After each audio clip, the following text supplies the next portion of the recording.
Mish, you ready? Yeah. That's supposedly really cool. We're ready. Yep, 9 o'clock. Good morning, everybody. Good morning. I would like to call to order the July 11th, 2023 meeting of the Indian River County Board of County Commissioners. We will begin with a moment of silent reflection for our first responders and members of the armed forces, followed with the invocation by Pastor Tracy Moore of the Vero Beach Church of Christ. Then County Attorney Dylan Reingold will lead us in the Pledge of Allegiance.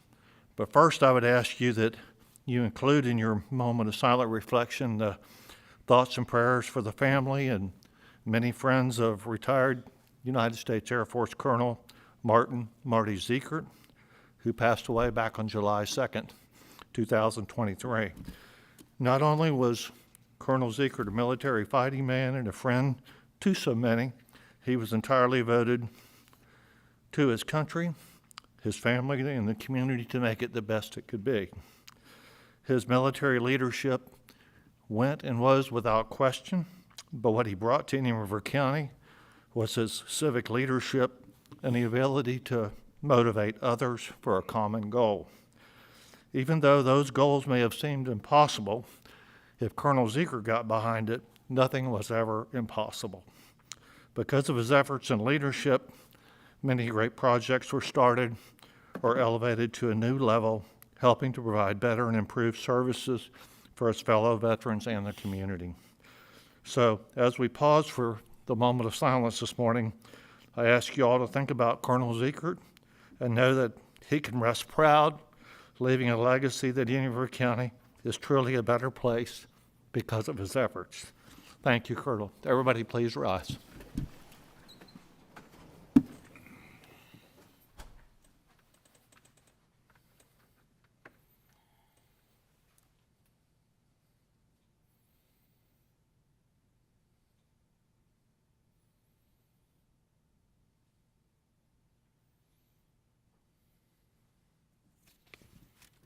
Let's pray. Father, we come to you in humility and Father, with also a sense of grief over the loss of Colonel Ziekert, for what all he meant to our community at one time, whether we knew him personally or whether we just know some of the effects, whether we know that these were the things that he brought to this great town of ours or not. Father, we're just grateful. We're grateful for those who would put themselves out there and to take the criticism and to take all the things that it takes in order to try to make a place better. And Father, we're just grateful for those who were servants in that way. And Father, we are grateful for our first responders, for their compassion, for the way that they give selflessly of themselves, knowing that for many it will affect them mentally, it will affect them spiritually, and even physically at times.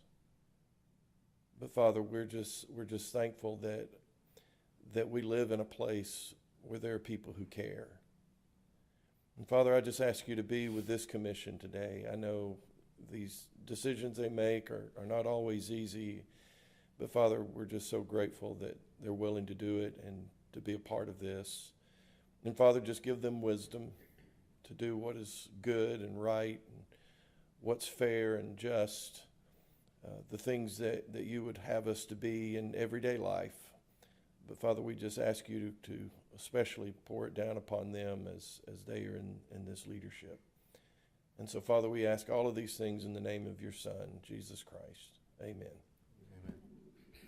Please face the flag and join me in the Pledge of Allegiance.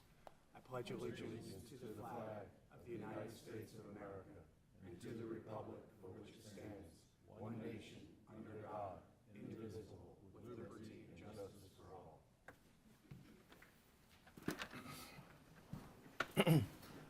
All right, thank you, everyone. Before we move on to item 4, I would like to introduce everybody because after 11 years, there's a different name on our agenda under Clerk of the Court. It was Jeffrey R. Smith who did such a great job, and now our new Clerk of the Court, Mr. Ryan Butler. All right. Hope to have you here for many more meetings. All right, next, moving on, additions, deletions to the agenda and emergency items. Commissioners, we have to add 11A under the county administrator's matters, which is an executive session.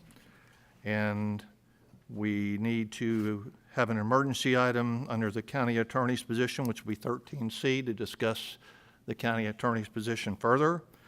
And then I would like to move 15A1, emergency services, after consent so we can get Chief Johnson back to work. So Any moved. other additions, deletions? So moved. Second.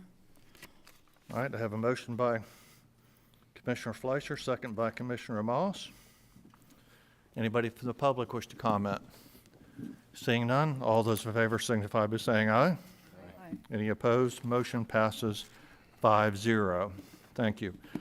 Next, moving on to proclamations and presentations. 5A, presentation of proclamation designating the month of July 2023 as Parks and Recreation Month and designating July 21st, 2003 as Park and Recreation Professionals Day. And we got lots of professionals. We do. And this will be presented by Commissioner Adams, and I see we have Mr. Zito and Ms. Powell out there. Wonderful. So, Commissioner Adams, it's all yours. Something a little different this morning. Yeah. Commissioner Adams, if you'll indulge while you're reading the proclamation, we're also going to present. Okay, sure. Get to read a proclamation with a background. That's awesome. All right. This is a proclamation designating the month of July 2023 as Parks and Recreation Month and designating July 21st, 2023 as Parks and Recreation Professionals Day. Whereas Parks and Recreation Month was established in 1985 and celebrates its 38th year in the state of Florida and nationwide. And whereas county parks and conservation areas preserve the ecological beauty of our community, improve water quality, protect groundwater, prevent flooding, improve air quality, are aesthetically pleasing, and provide open green space for people and valuable habitat for wildlife.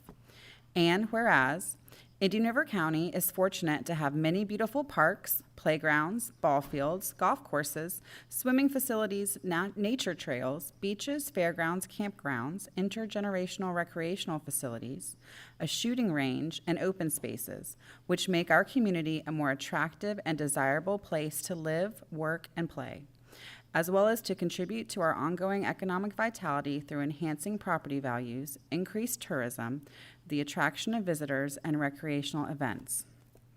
And whereas services that parks and recreation professionals provide are vital to our communities, from protecting open space and natural resources to providing wellness and mental health benefits for all people. Parks and Recreation Month encourages everyone to reflect on the exponential value parks and recreation professionals bring to communities. And whereas the U.S. House of Representatives has designated July as Parks and Recreation Month. And whereas the Board of County Commissioners values the essential services that parks and recreation professionals and volunteers perform to provide recreational activities that build healthy, active communities that aid in the prevention of chronic disease and also improve the mental and emotional health of all citizens. And now, therefore, be it proclaimed by the Board of County Commissioners of Indian River County, Florida, that the Board designates July as Parks and Recreation Month, where community grows, and July 21st, 2023 as Parks and Recreation Professionals Day, and encourages all citizens to celebrate by participating in the diverse activities offered through the many facilities and places provided by Indian River County. Adopted this 11th day of July, 2023, and signed by all 5 county commissioners. Beth, it's a pleasure to read this, but even more exciting is the pictures that are scrolling in the background. Do you want to tell us a little bit about what you got going on this month? Yeah, absolutely. Thank you.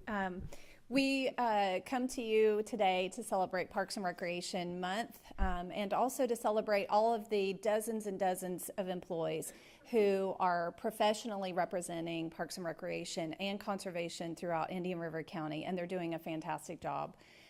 We appreciate all of you so much, your vision and creativity, your dedication, your hard work. It's times like this in the summer when things get a little hot and the outdoor work we know is difficult and challenging at times, but you guys do it. You do it with grace and dignity, and you provide the highest quality of service in Indian River County, and for that, I'm so grateful that you represent us so well, and you go along with my goofy ideas and enjoy your work every day. And we're thankful because that spreads out into the community. Parks and Recreation is such an important part of what makes Indian River County special, I believe, because all of these people work their tails off to make sure that we can have fun. We live in a beautiful place, and we have gorgeous green spaces that are protected, whether through the parks or through conservation areas. So I'd like to just, you guys kind of like raise your hands. We have Parks Division represented. And again, this is just a small subset of our employees, not everybody. Parks Division, here we have Conservation, wave, Recreation, the IG Center. We have Aquatics. You guys are hidden in the back here. Ocean Rescue. Shooting range, there's Jerry, shooting range, fairgrounds and campground. And who did I miss? Not everybody? Okay, fantastic. Thank you so much for the recognition and the proclamation today. Ms. Zito? I'm a little overwhelmed, sir. 10 years ago, I attended the Florida Parks and Recreation Association, Green, charged with the responsibility of leading this division at the time into the future. I was the only one at the conference, and I started to look around to see the synergy, the camaraderie, the energy and enthusiasm, and the hospitality-based mission that these folks are on around the state. And I said, why not us? And then I see this 10 years later. Thank you. Thank you.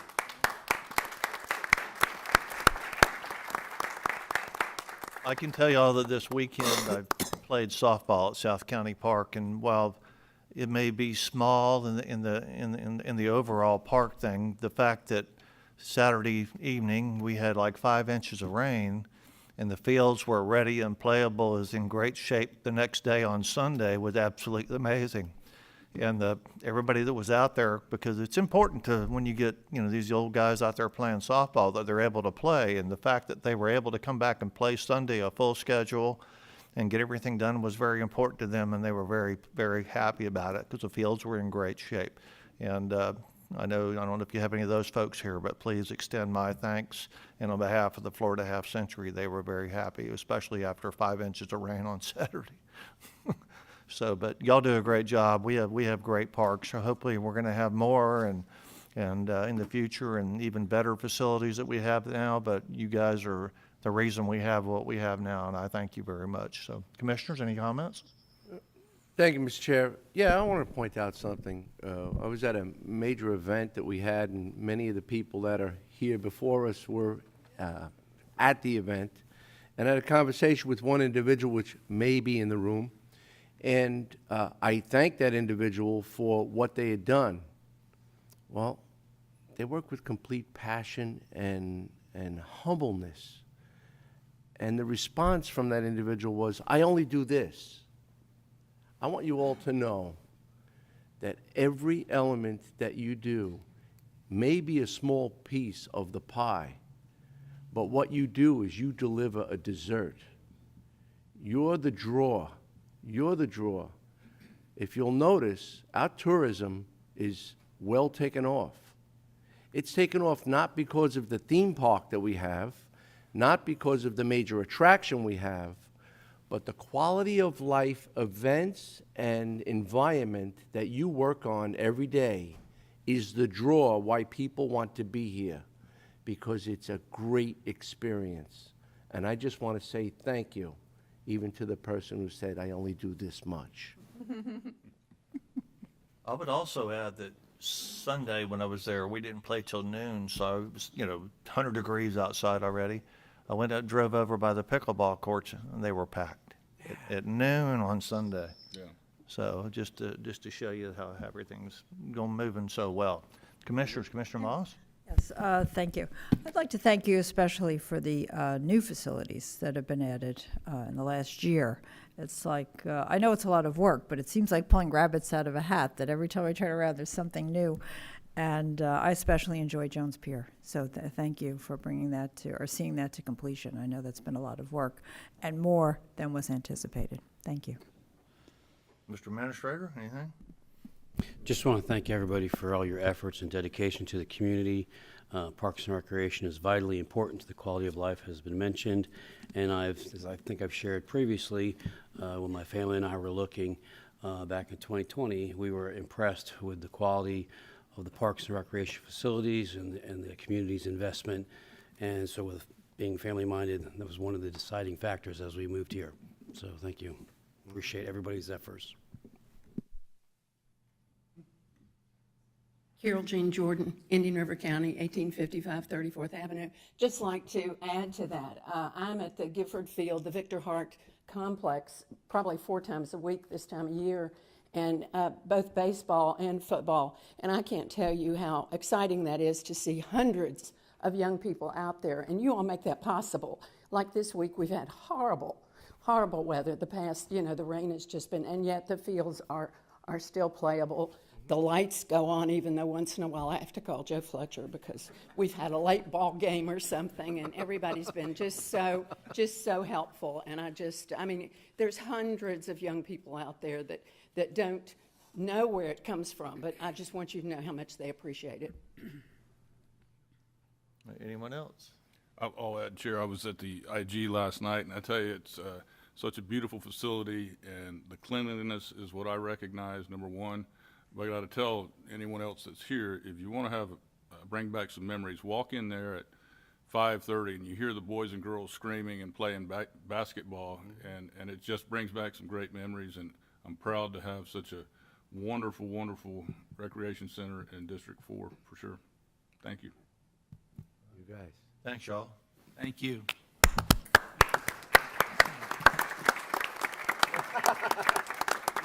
Remember what I said about being humble? They all wanted to just leave. No, you got to pass the gauntlet. Thank you. Thank you. Thank you for joining us today. Thanks for coming down. It's great. Thank you. Thank you for all you do. Wendy, thank you for joining us. Thank you. Thank you for all you do. Morning. Thank you. Good morning. Thank you for all you do.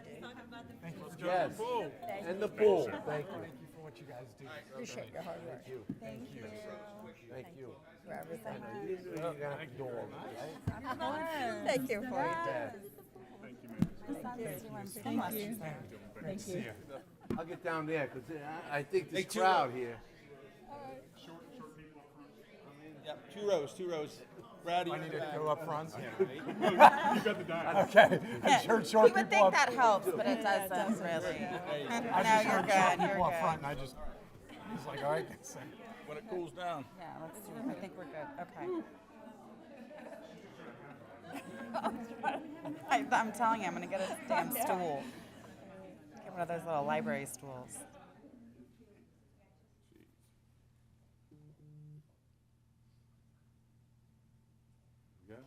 All right. Thank you, guys. Stay hydrated. Don't You worry. guys are out in the hot sun. Tuesday. Pace yourself. That's right.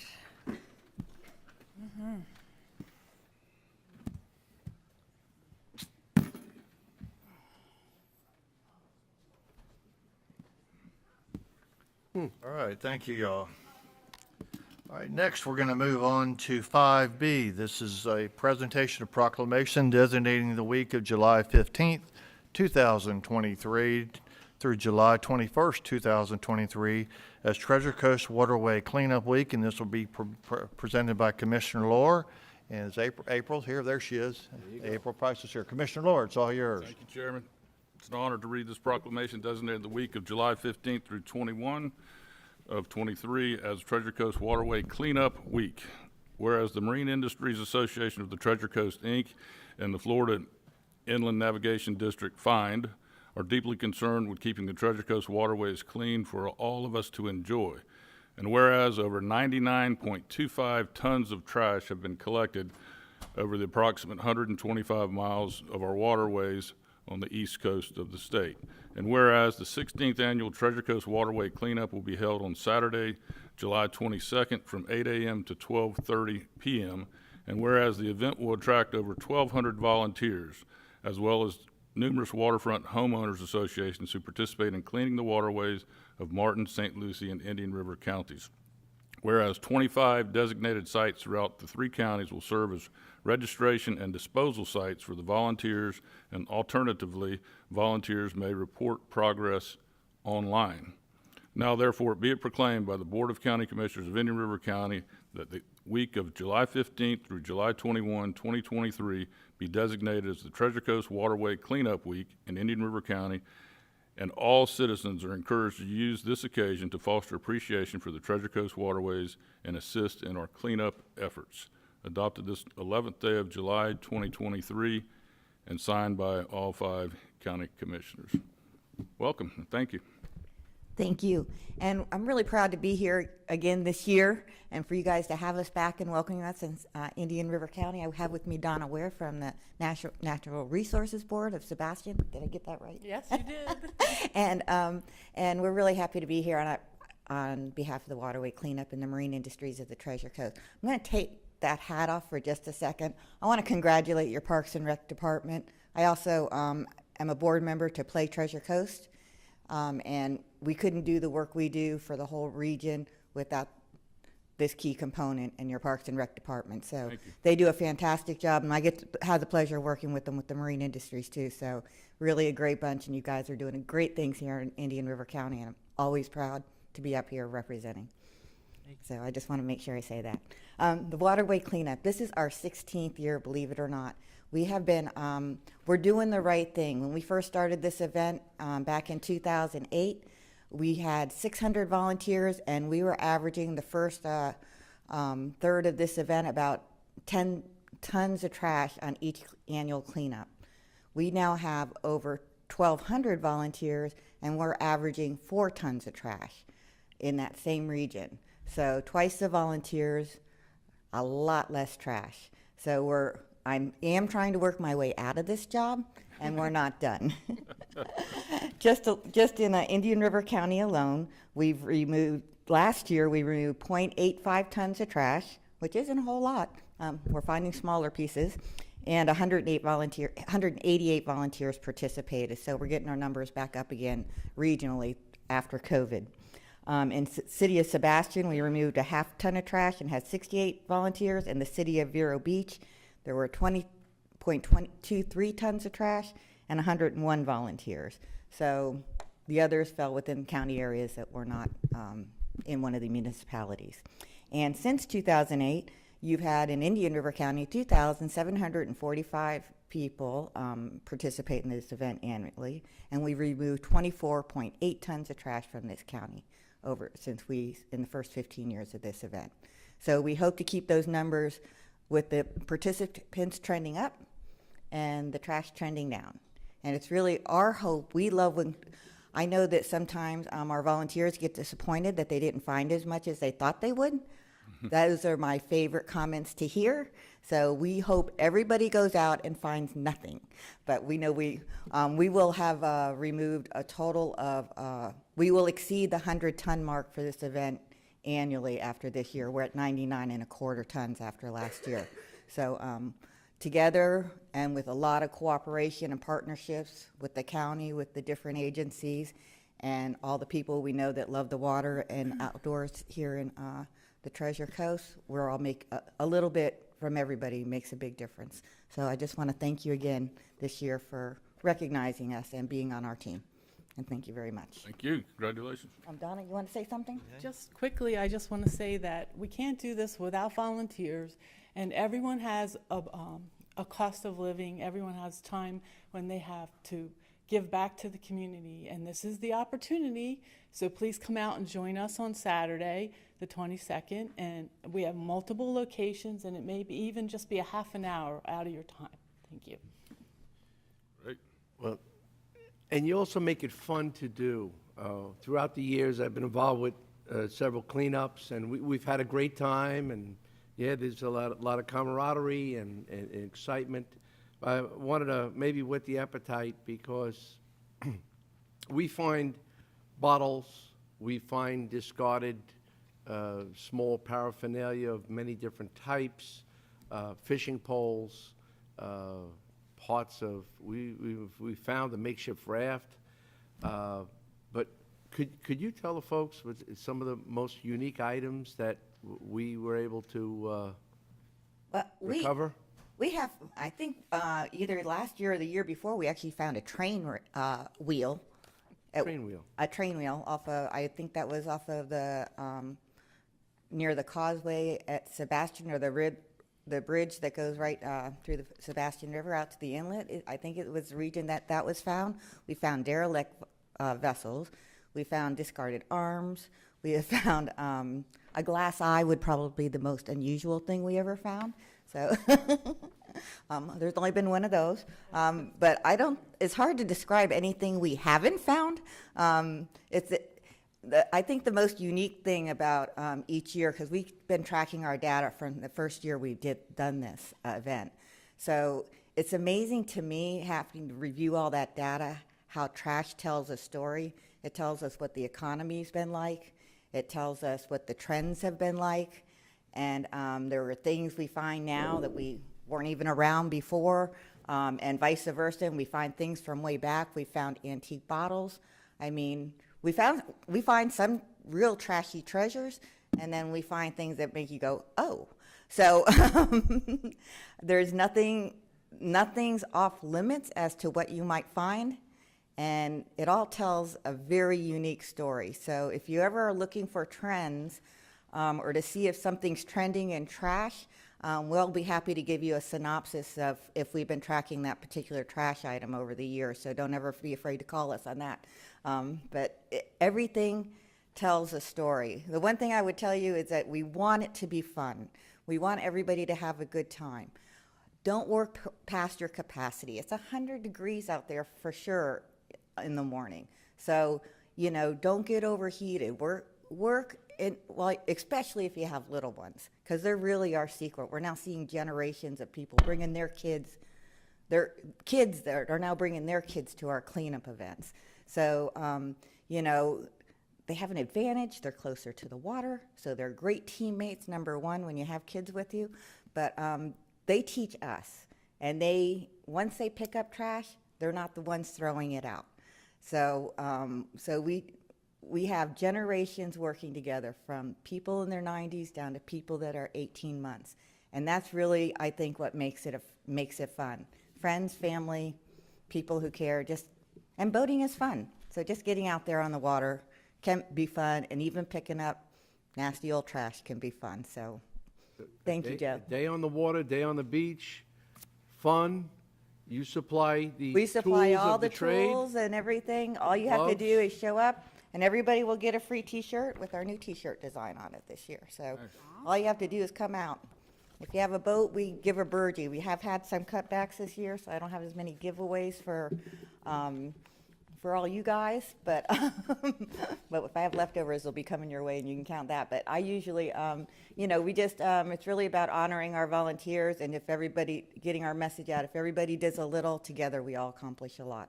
How can the volunteers Just go respond to our and get in website, touch?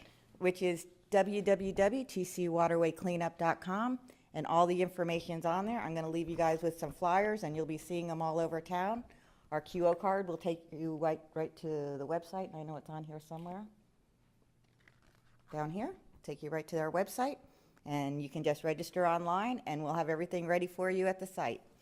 If we make a mistake, we'll fix it after the fact, but please show up. Great, well, thank you very much. Please participate anyways. If we don't have you on the list when you get there, it doesn't mean you're not welcome to stay. We'll sign up people on site that day, so you can even show up the day of if you haven't pre-registered. So thank you, everybody, and thank you for your support. And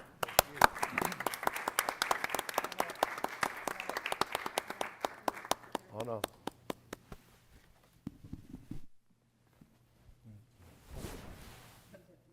Hey, we're getting the flyer early.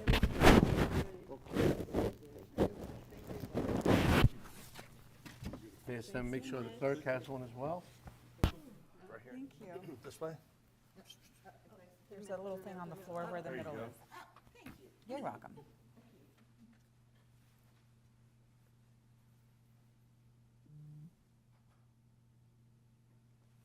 Fantastic. Thank you, guys.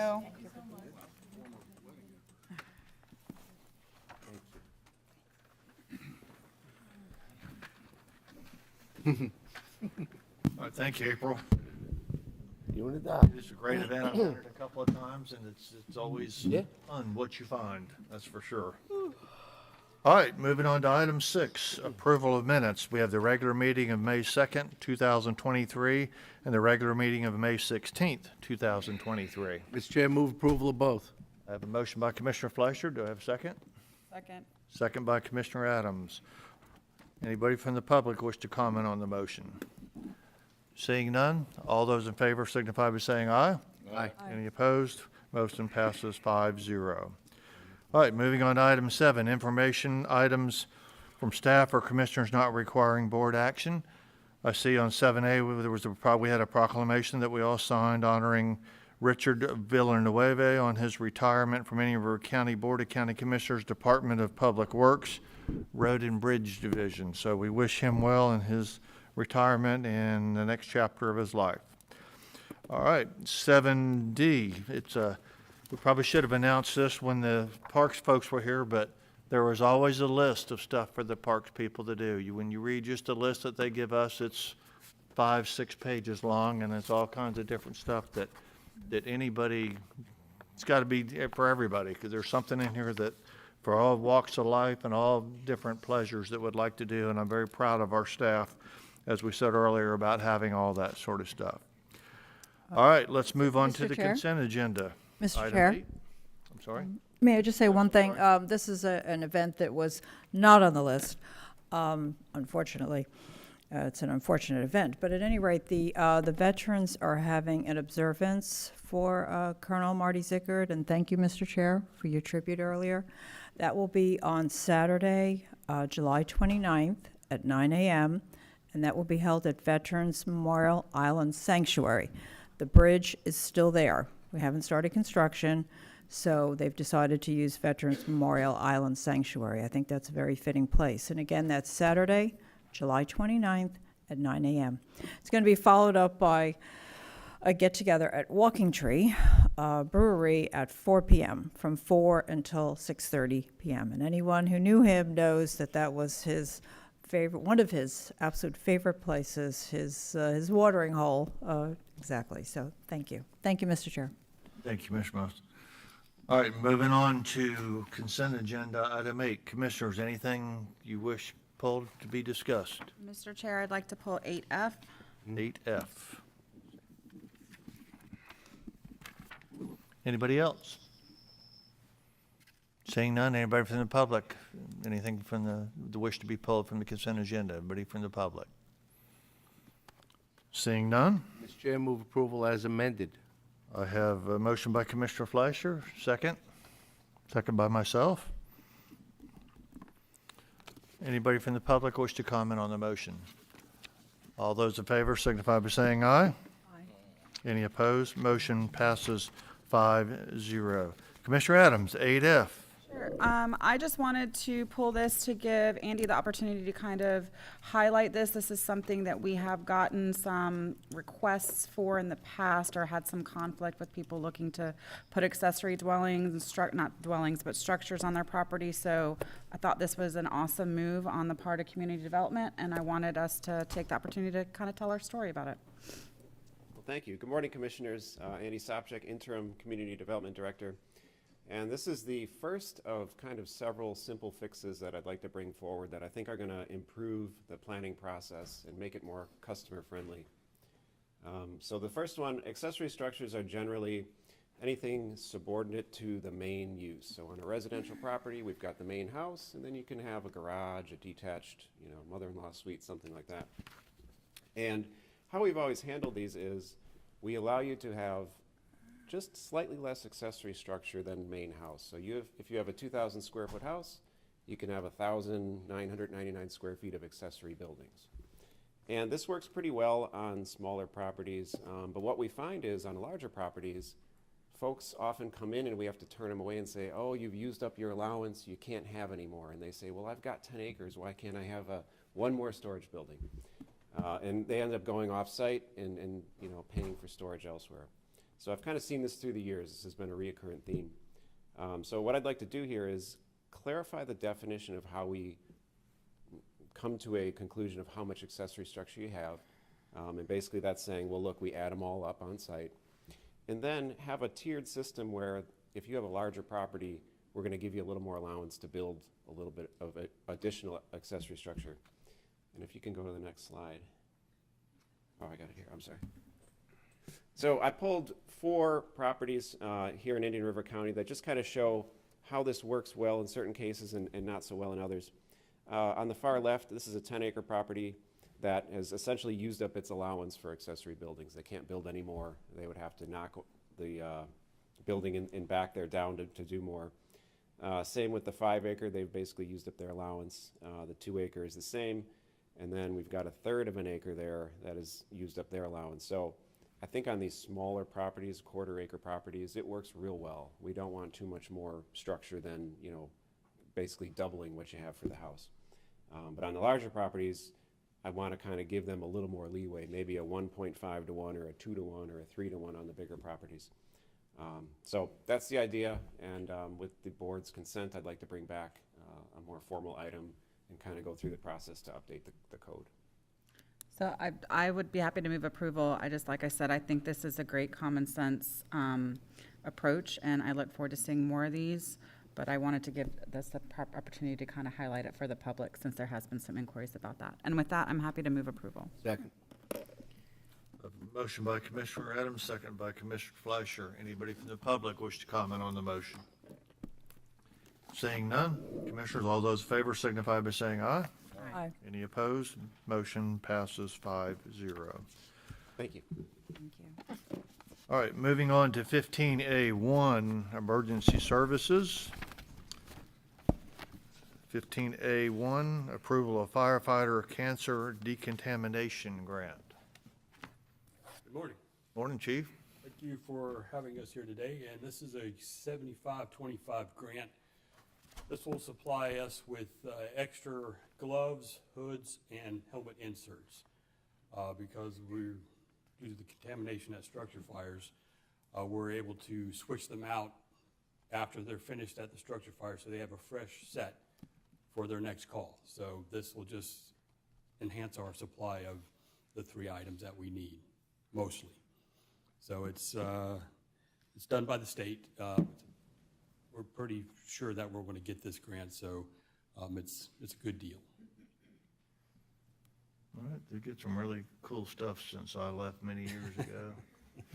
I'd be happy to move approval. Second. Yeah, they sold the horse. They waited for you to leave to get all the cool. They actually got those combustion engines going now. I have a motion by Commissioner Adams, second by Commissioner Fleischer. Anybody from the public wish to comment on the motion? Seeing none, all those in favor signify by saying aye. Aye. Any opposed? Motion passes 5-0. Thank you. All right, thanks. All right, let's see, moving on to 9. This is constitutional officers of government agencies, 9A. Indian River County Tax Collector Carol G. Jordan in reference to PACE loans. Welcome, Madam Tax Collector. Good morning, Commissioners, and good morning, Mr. Chairman. I am Carol Jean Jordan, Tax Collector here in Indian River County for the record. And we're here today to address the PACE program, and most especially to warn our citizens about the some, not all, predatory lenders here in Indian River County. We've shared our concern with most of you and many elected officials, including Senator Grahl and Representative Brackett, as well as County Attorney Dylan Reingold. And I really, really appreciate the many hours that Dylan, my Director of Taxes, Jordan Abbey, and our attorney, Bob Knoll, have spent on this. They've invested research across the state of Florida in the different counties about this program, spent many, many hours and to help create this presentation. And so Jordan has a very informative, I believe, PowerPoint about the program, and again, to inform our taxpayers as well as you all. So Jordan? Morning. Jordan Abbey, Director of Taxes and Licensing. Thank you for your time this morning. Just get this PowerPoint pulled up here.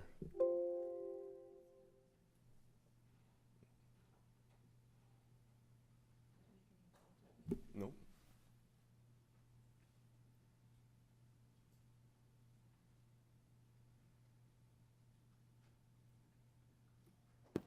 All right, so I just want to start doing a brief overview of the PACE program as a whole before we get into the county-specific reasons that we're here.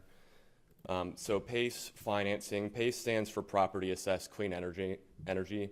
It's a type of financing that can be used to fund energy efficiency, renewable energy, or wind resistance improvements to a homeowner with little or no upfront costs.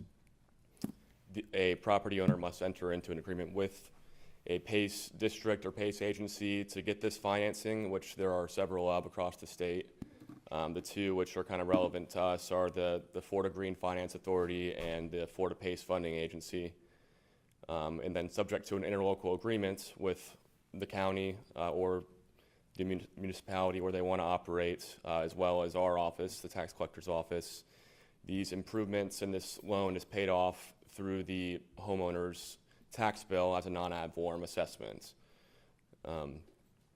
Their repayment terms are varied depending on what kind of improvement they're getting, but we're seeing on a lot of them they're up to a 30-year assessment at 10% interest. So there are some concerns, obviously, that's why we're here with this program. The biggest, in my opinion, here is that unlike conventional loans, PACE loans and PACE providers, they're exempt from the Truth in Lending Act, which means they don't have to do any kind of a credit check or income verification to provide these loans to homeowners. So they're not even, they're not checking to make sure they can actually afford these improvements that they're getting before they're offering to give them a 30-year loan on their tax bill. The only real requirement that they have is that the homeowner has paid their taxes on time for the previous 3 years. A second concern is that the length of the loans can sometimes exceed the useful life of the improvements. We're seeing these 30-year repayment terms for roofs. I think we all know with insurance companies nowadays, a lot of insurance companies are requiring a new roof after 15 years, even if it's still in good shape. They want you to get a new one. So in that scenario, a homeowner would be needing a new roof before they even paid off the first one. Since the loan's repaid through the tax bill, some of the contractors and these funding agencies are selling the program as a government program or a county program, which it's not a county program, that it was created by state statute to enable this financing program, but it's not, obviously we're not the ones providing this funding, so that's another concern there. And then lastly, homes with PACE loans, they're ineligible for FHA financing, as well as Fannie Mae and Freddie Mac aren't backing any mortgages on homes with PACE loans. So a homeowner might have trouble refinancing, they might have trouble selling or buying a new home if there's a PACE loan on the property already. The Tampa Bay Times did an investigative article back in 2020 about the PACE program as a whole. And I think that kind of summarizes here what our concerns are. I'm just going to read it here. Many of the homeowners at the time spoke to say they don't have enough income to afford the bigger than expected loan payments.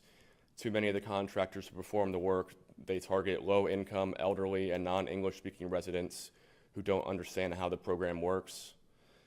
Some of the same critics accuse contractors of charging excessive amounts for solar panels and air conditioners. And homeowners often sign contracts on mobile devices or tablets, making it difficult to review the terms. A lot of the homeowners complained that they didn't always get an honest rundown of what they were signing. So with the understanding the program as a whole, the current status of PACE in Indian River County, the board voted against residential PACE operating in the unincorporated county in the past. There was a single commercial project which the board approved last year, and we will be collecting on the 2023 tax roll later this year. That was with the Florida Green Finance Authority. The city of Fellsmere also has an interlocal agreement with the Florida Green Finance Authority for residential PACE. We also, since Fellsmere approved it there, we have an agreement as well with the Florida Green Finance Authority to collect these assessments on the tax roll. City of Vero Beach, Indian River Shores, Town of Orchid, they don't have any agreements with PACE agencies. The City of Sebastian, they had an agreement which they withdrew afterwards, so there are also no residential PACE programs in Sebastian.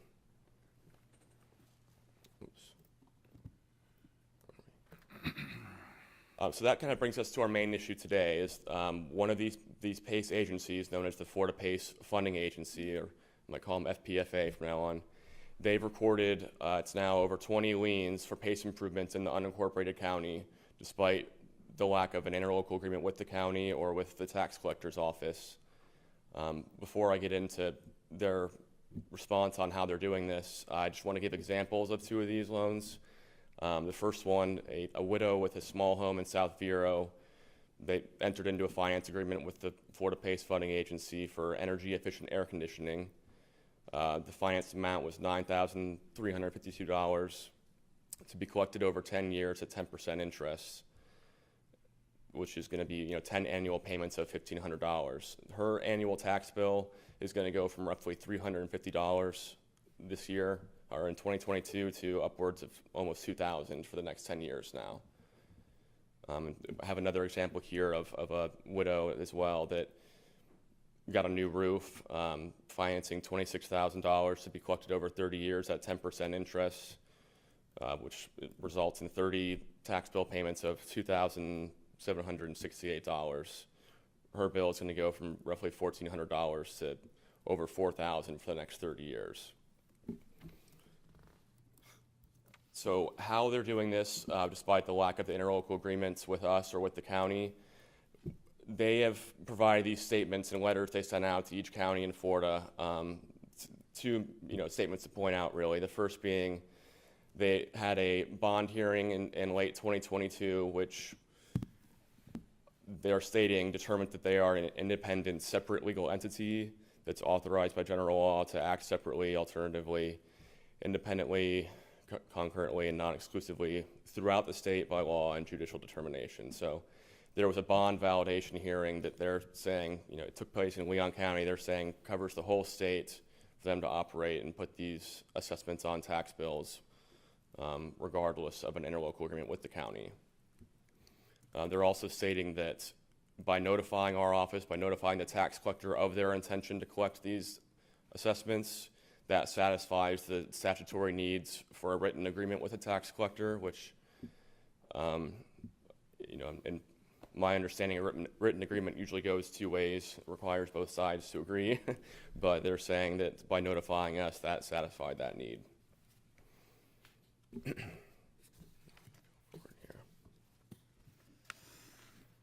So this is happening across the state. We've kind of done, like Carol Jean was saying, our research on what's going on with other counties, on how they're responding to this.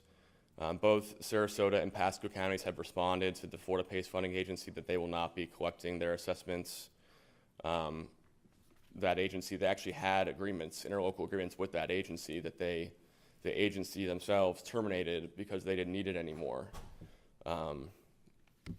which now the county is saying, well, they're not going to collect it anymore because of that. Palm Beach County has filed suit, as well as Pinellas County. Here's a little excerpt from a Tampa Bay Times article that's talking about the Pinellas County case. Their lawsuit is multi-pronged. It alleges procedural problems in the Leon County case, including that it was never given a chance to defend itself in a case that ultimately affected the county. It also argues that the ruling itself improperly tramples on the county's home rule powers.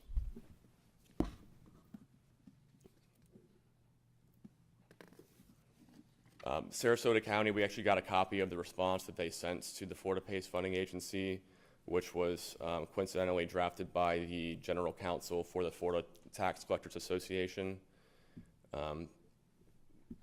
which is stating that his client, Sarasota County, has no authority under general law to collect these assessments, as there's no interlocal agreement, and that they have no authority to collect these future assessments so long as that agreement does not exist. Pasco County had a similar response. They're more referring to that bond validation hearing, saying that a circuit court hearing in Leon County is not binding on Pasco County, and the court's conclusion that the Florida PACE Funding Agency can operate independent of local government regulation on a statewide basis is beyond the statutory scope of a bond validation proceedings, and it infringes upon the county's constitutional authority. If the judgment were applied to Pasco County, it would be a clear violation of Pasco County's constitutional and statutory procedural due process rights, because Pasco County was deprived of a real opportunity to be heard on a matter that ultimately infringed upon the county's substantive rights. So how we haven't responded yet. Our main reason for being here today, as Carol Jean said, was to inform you of what's going on and to inform our citizens of the county of this kind of program and how it's predatory, as many people are saying, and there may be better options out there. So we really just want to encourage any homeowners to consider all their options when they're looking for home improvement financing. Read all your paperwork very thoroughly before you sign anything, because you might get locked into something that could be an issue. Ultimately, if we were to put these on the tax roll and a homeowner couldn't afford to pay for these improvements now, the home would go to a tax deed sale and they would lose their home. The county would be essentially selling their home for an improvement that we had nothing to do with. Since the board has voted against the residential PACE loans in the past, there's no interlocal agreements in place. We're not going to be putting this on the tax roll. We expect to hear from the Florida PACE Funding Agency about that decision, but right now this is more of just an informational presentation to let you know what's going on. And that's all. Counselor? I would just like to add a little bit if I can, and I really applaud both tax collector Carol Jean Jordan and property appraiser Wesley Davis, who've really taken a strong position about getting roped into doing this. I will note I received an email last night from one of the PACE entities, and specifically this person emailed me and said, please note this is not an industry-wide position, referring to the position that's been taken by Florida PACE Funding Agency. The email I got said the other PACE entities are not part of this litigation. The other PACE entities do not approach PACE authorization in this manner, and I appreciate those PACE entities who are not taking this bullying approach that is being taken by Florida PACE Funding Agency. I know the Board of County Commissioners have expressed concern about all the PACE programs across the board, but I appreciate those who are at least not taking bullying tactics. And to follow up on what Jordan said, and I think is really important and something that I really want Senator Grahl and Representative Brackett to really take in mind, is Carol Jean Jordan and Wesley Davis and the Florida Department of Revenue received a letter from the Florida PACE Funding Agency. And at the bottom, it's very clear. Their website address is www.floridapace.gov. They are a governmental entity that is masquerading as having these types of practices on the citizens, not just in Indian River County. We talked about this at the Florida Association of County Attorneys Board of Directors meeting late in June, and talked about how these guys are coming all over the state. We've got a lot of folks who are watching these, but I caution you on these things. And they're a governmental entity. I talked to the tax collector about this and the property appraiser. And you know what? Nothing stops us from doing public records requests on them. I'd love to do a public records request for their sales pitch that they give to people. It's a public entity, hand it over. Or what their data is showing them as to who they're preying upon, or how they've done their decisions on who they're going to try to swindle on these deals. I'm sorry if I'm getting very emotional and upset about this, but I think this is very important, and I think there needs to be pushback, and I really would hope that the Florida legislature would assist folks like Carol Jean Jordan and Wesley Davis who are pushing back on these entities, and I'd be certainly happy and available for any other questions. I see Carol Jean's approached the podium. Just standing here if there are questions, and I thank you so much for your help again, and Jordan and Bob Nall putting this together. Huge presentation, took a lot of time on their part, and they're busy, I know anyway, but it's so important, and I just want our citizens to be so careful. I mean, I know you all you've done your homework on this, you voted it down time and time again when people have approached you for it, but this letter that says we have to put this lien on the tax roll on people's homes, that they, if you look at their finances, they could easily lose their home over this, and that's just not right. And the liens are recorded because I've talked to Jeff about it, but Ryan will have to deal with it now. The liens have been recorded with the clerk. Doesn't mean they'll go on the tax roll, though. Commissioners, any comments? No, I truly appreciate you presenting this there. We did vote against this as a board. It was unanimous. We do not support the PACE program in this global sense. And there is a challenge. You mentioned the vulnerable. Our senior community gets notices about their insurance. And although it's not that as expensive for a brick and mortar home in a modular home, there still is a high cost of insurance. And then there's also wind mitigation. An insurance company will recommend that you get wind mitigation to reduce the cost of your insurance. Well, when you do that, of course, they point out your weaknesses. And then it couples with these predators who are calling. I'm sure there's people in the room that have gotten calls about how they can get all new windows and at no cost to them, and then what's going to happen is it will go on to your later on you'll see it, but it will be insignificant, and the savings that you'll make, it's very scary. More importantly is our senior community wants to get their home improved, and these are very enticing, and I think they're unscrupulous and inappropriate. Unfortunately, as Councilor pointed out, it's .gov, it's a governmental action, perception, and then there it goes. Then you must take our paperwork. And who's left? The unwitting senior citizen who says, I thought I was doing the right thing. And then when that home is disposed or sold or changed in title, then they'll get the big surprise. So we do not support this program in any way, shape, or form. As you pointed out, there was one isolated case that we did with special exception, and it was not for residential, and it was done by this board, and we do not stand or imply or explicit that we are in support of people utilizing the PACE program. Thank you, Commissioner. I would agree with Commissioner Fleischer. I think he said it all. We did approve the one for, I believe, the assisted living facility and it was Whole different- early investigated and everything else, and it was probably the right thing to do, but I agree with you. But the applicants were also here and well represented, and they understood what was about to happen, and they are prepared for the outcome. And unfortunately, our seniors are not prepared for the outcome. When they get their first sticker shock statement, then it'll all start downhill from there. Thankfully, this is not widespread in our community. They have not targeted our community, but there are some isolated cases, and I really appreciate you putting this forward. Commissioner Moss? Yeah.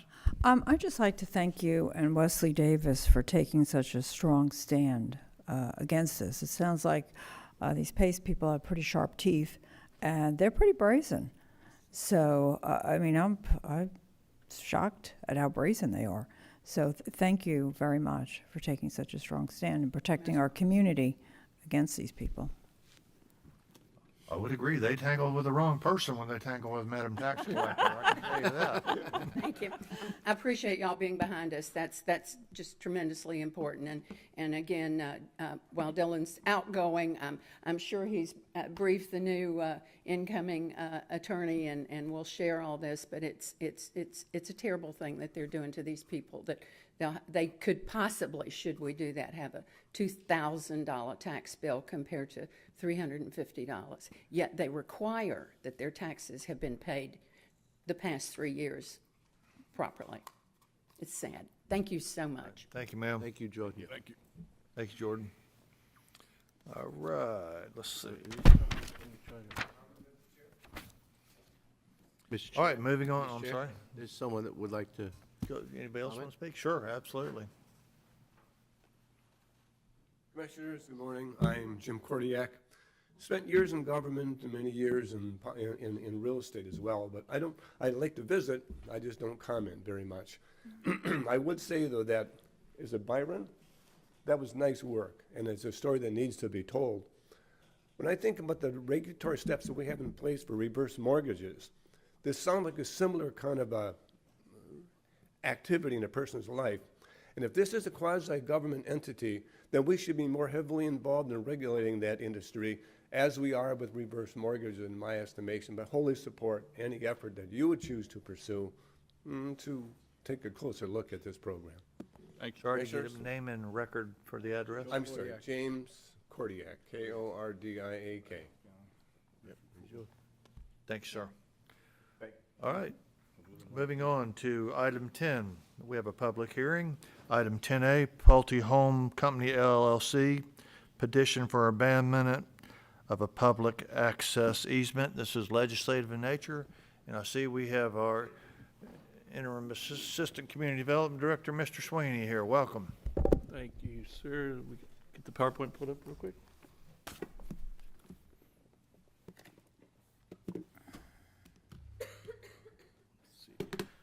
All right. Thank you, Mr. Chair, members of the board. For the record, Ryan Sweeney, interim assistant community development director, and today we have Pulte Home Company's request for a public access easement abandonment. Technically, it's an easement, but it grants public access, so it functions like a right-of-way. So in an abundance of caution, we're taking it through the formal right-of-way abandonment process, which involves advertisement and a public hearing.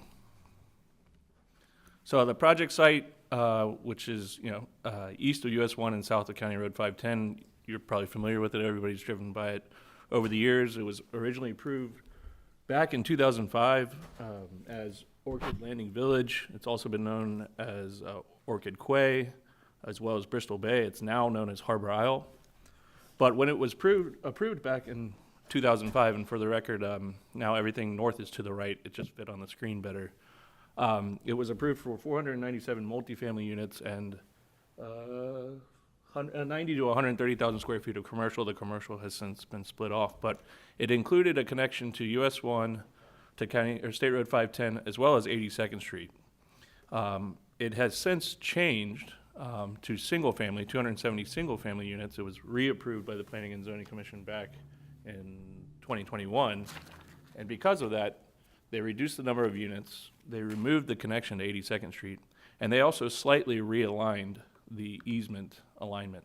And the purpose of this easement is allow the public to come in before the gate from US 1, go around this frontage road, which is known as Mayflower, and access the commercial site, which is also approved as a public shopping center. It's not under construction yet, and go out to 510 and vice versa, come in from 510, go through the project and get back out to US 1.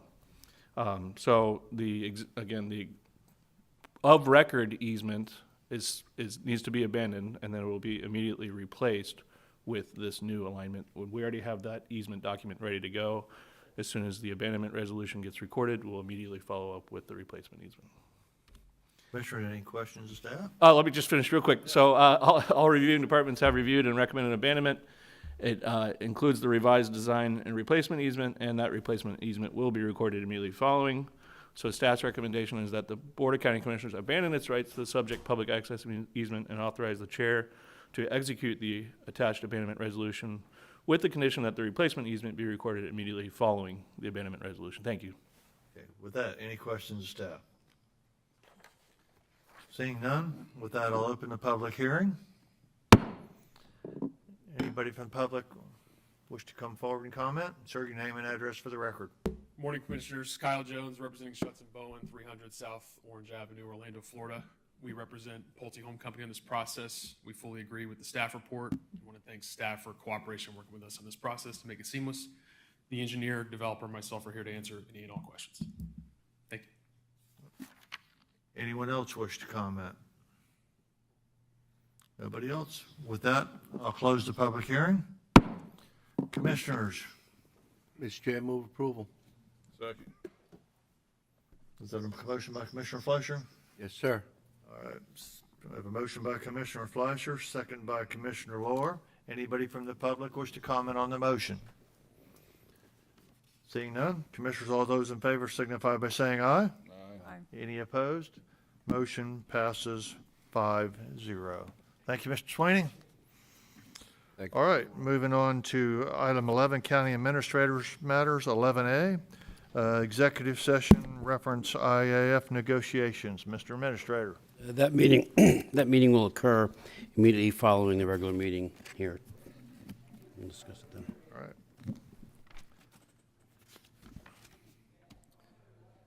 Item F, under Office of Management and Budget, 12F1, consideration of levying an additional cent of tourist tax. Ms. Daniels, welcome. Good morning. Are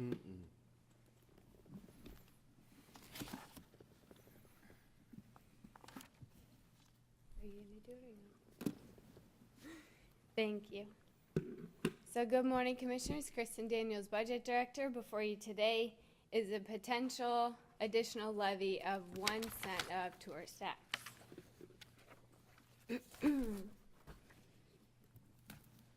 All right, so currently the county levies 4 cents of tourist tax. This is on any short-term lodging lasting less than 6 months. So the 4 cents that we collect are divvied up between the 3 funds amongst the screen. 1 2/3 cents goes to our tourism development agencies. 1 5/6 cents goes to our beach restoration fund, and 1/2 cent goes to our lease obligation out at the Jackie Robinson Training Complex.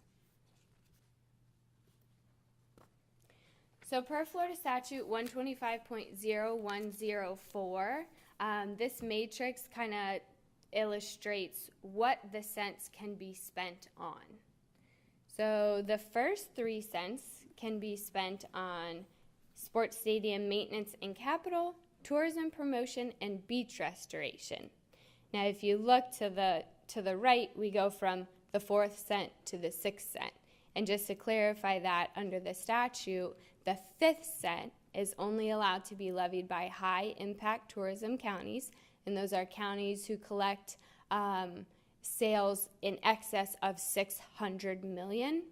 We're closer to the 103 million mark, so we don't qualify for that 5th cent. So this is referred to as the 6th cent in statute, but a total of 5 pennies for the county. I know it's confusing. But long story short, that 4th and the 6th cent can only be used towards tourism stadium capital as well as tourism promotion. All right, so moving on here, we have the allocation of our existing 4 pennies. So Jackie Robinson Training Complex gets 1/2 cent. That comes out of the first 2 pennies. Tourism promotion gets 0.67 cents out of the 2 pennies, and then they get the entire 4th cent for a total of 1.67 cents. And beach restoration gets 0.83 cents of those 2 cents, and then the entire 3rd cent, which again, those 3 cents kind of run together. So the totals for those allocations are Jackie Robinson Training Complex for next fiscal year is slated to receive $517,500. Tourism development agencies will receive $1,725,138. And then our beach restoration fund will receive $1,897,362 for a total collection of the 4 cents of $4,140,000.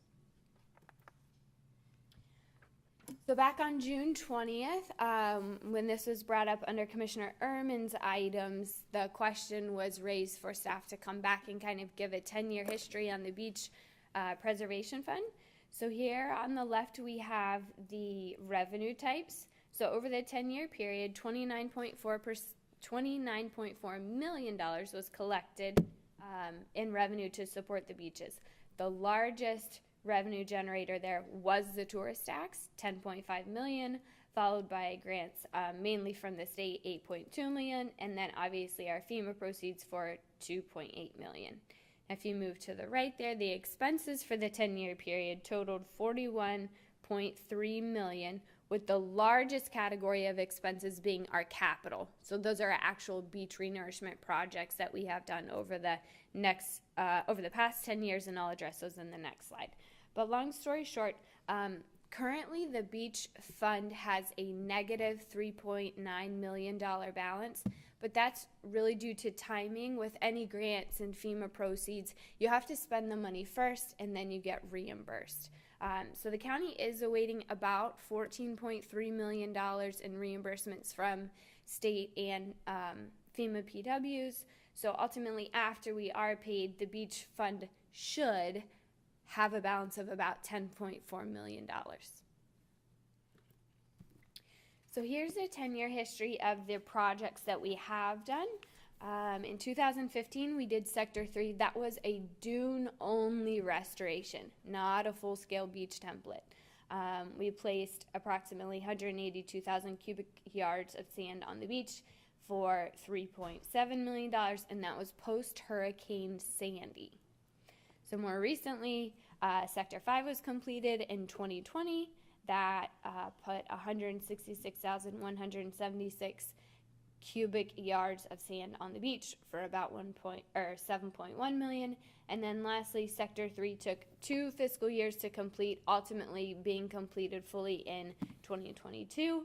That was our largest. That was $21.5 million in cost, and we placed about 522,186 cubic yards of sand on the beach. And those two sector, the bottom two, Sector 3 and Sector 5, were full scale. They renourished the whole template, whereas the one on top was dune only. So now I'd like to take a minute to talk about the Jackie Robinson lease obligation, because we do have a significant change coming up here. So currently our lease obligation is $800,000. However, with our agreement on September 1st, our obligation drops down by half to $400,000. So currently that half a cent that Jackie Robinson Training Complex gets, which is about $500,000, we use the remaining $300,000 from optional sales tax to cover the $800,000. Now, because the obligation is decreasing by half to $400,000, even that half a penny of tourist tax is too much to fund the obligation. That half a penny would bring us $500,000, and we only need to fund $400,000. So the board's direction on the 20th was for staff to kind of evaluate how we could appropriate the most funding to the Beach Restoration Fund. So one of our options there is we could reduce that half a penny down to a quarter of a penny. That would bring about $258,000, and then we'd make up the difference in optional sales tax. So both optional sales tax funding and tourist tax funding would be reduced by half, and it would still fund our lease obligation in full. So that would allow that quarter penny from the Jackie Robinson Training Complex to ultimately be reallocated to the beaches if the board so choose to do so.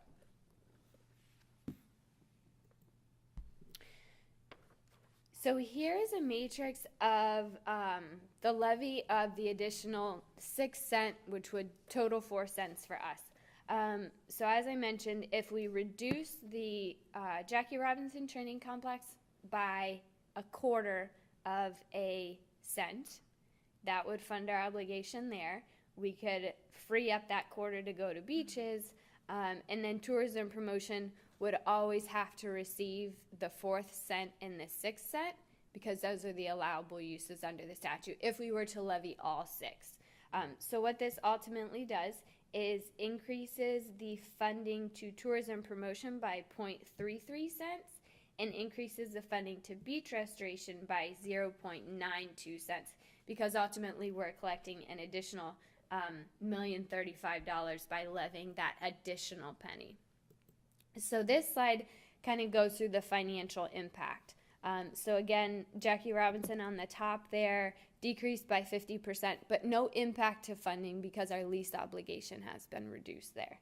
Tourism promotion would get an additional 20% or $344,862 by levying both of those 4th and 6th cents. And then our beach restoration fund would receive a significant increase of 50% funding for an additional $948,888. So the 4 cents funding it, you can see at the bottom there, is $4.1 million. The 5th cent is closer to 5.2, which brings us an overall additional $1,035,000 for tourist tax funding beginning in 23-24. So here's an alternate proposal, just for the board to consider if you wish. This matrix does not consider levying an additional cent. However, because of the decrease in the lease obligation going forward for Jackie Robinson Training Complex, we do have that quarter cent that we can reallocate. So without impacting the amount of tax we can collect, we can still make a change here. And this slide kind of shows at the top again, we would decrease that funding by half for Jackie Robinson, make up the difference in optional sales tax, and then the amount that we reduce it by would go to beaches. So although not as much, beaches would receive a 13.6% increase or an additional $258,750 without impacting the amount of tax that Indian River County levies going forward. So ultimately, staff is just seeking direction on how the board would like to proceed. I've got a couple options here. Option 1 would be to levy that 6 cents, so the county would be levying a total of 5 cents, and it would bring more funding in for both the beach restoration fund as well as tourism promotion. Option 2 is to just continue levying the 4 cents that we currently levy. However, we do have additional funds to allocate to beach restoration just by decreasing that Jackie Robinson Training Complex funding that we allocate now under the larger obligation that we have with the contract. And then option 3, no change in the 4 pennies that we currently have. Commissioners, any questions? Chris, you did a great job on that. And of course, my reasons for bringing this up initially, Commissioners, is we need to make sure that we allow more funding for the beaches somehow. This is a good avenue to do it. It also diversifies our portfolio. We have the ability to raise it the penny to increase more money, not only for the beaches, but for tourism and the other aspects that's been mentioned. And it's not something that our taxpayers are paying for unless they decide to rent a hotel room, and you're looking at a total of additional $5 per $100 of whatever bill you have on your hotel room. And as far as I know, anytime I've ever booked a hotel room or anybody I've ever talked to that booked a hotel room, we only ask about the hotel is, how much is your rate for the hotel room for the evening? Oh, $175, $200. We never asked about the tax because the tax is very minimal with regards to this. And again, this is not something that our citizens, our residents pay unless they choose to pay it, and that would be whatever you want to call it, a trip to a staycation, a hotel, something like that. I think we have the ability to get this additional cent, and it gives us some additional funding for our beaches. I think it keeps our hand out of the cookie jar for the 1 cent sales tax even better, and it's an additional $1 million. And we're not talking about, that's a lot of money, but we're not talking about millions. We're talking about it allows us to increase our funding for beaches and whatever other projects we see fit by raising another $1 million. And I've talked to many people about this before I presented it and after I presented it, and no one, hoteliers, other folks in the business, like, this is not a problem with them. This is like a no-brainer. And so I would ask you consider that we go with option 1. I think in the long run, it's gonna benefit the county, it's gonna benefit our taxpayers, it's gonna benefit our beaches, it's gonna benefit our tourism, it's gonna benefit anything else that we like to do, while yet, again, keeping our hands probably out of the cookie jar. And, so I would appreciate your support, but obviously I can't make the motion. Commissioner Fleischer? Thank you, and thank you for bringing it up. You know, it's never popular to raise a tax, wherever it comes from. But in this case, this is about tourism, where we have collected 4 cents on every head to bed. And this year, there was more funding than requests. And then we had to make a decision, and we turned it to our chamber for more promotional consideration and more improvement to the attraction of Indian River County. There's really no end in sight. Tourism did take a hit during COVID, as everything on the planet did. But during economic downturn, we truly didn't see a setback. And then looking at what the jurisdictions to the north and south are doing, there is that additional cent. It has not curtailed their tourism in any way, shape, or form. In addition, looking at this and looking at option 1 specifically, it places funding or funding availability for the beaches, and that would also reduce the likelihood that we would be scurrying for match dollars when they become available. I'm not naive to believe that less than $1 million is going to improve our beaches, cover all our needs, but it is another tool in the toolbox that's paid for by those who visited us and then have left us with more than the footprints. They've left us with a few tax dollars. So I fully support option number 1. I think that it'll give us an additional shot in the arm, a little bit of latitude for the county administrator when we're seeking that funding for the beaches, and it disperses it about.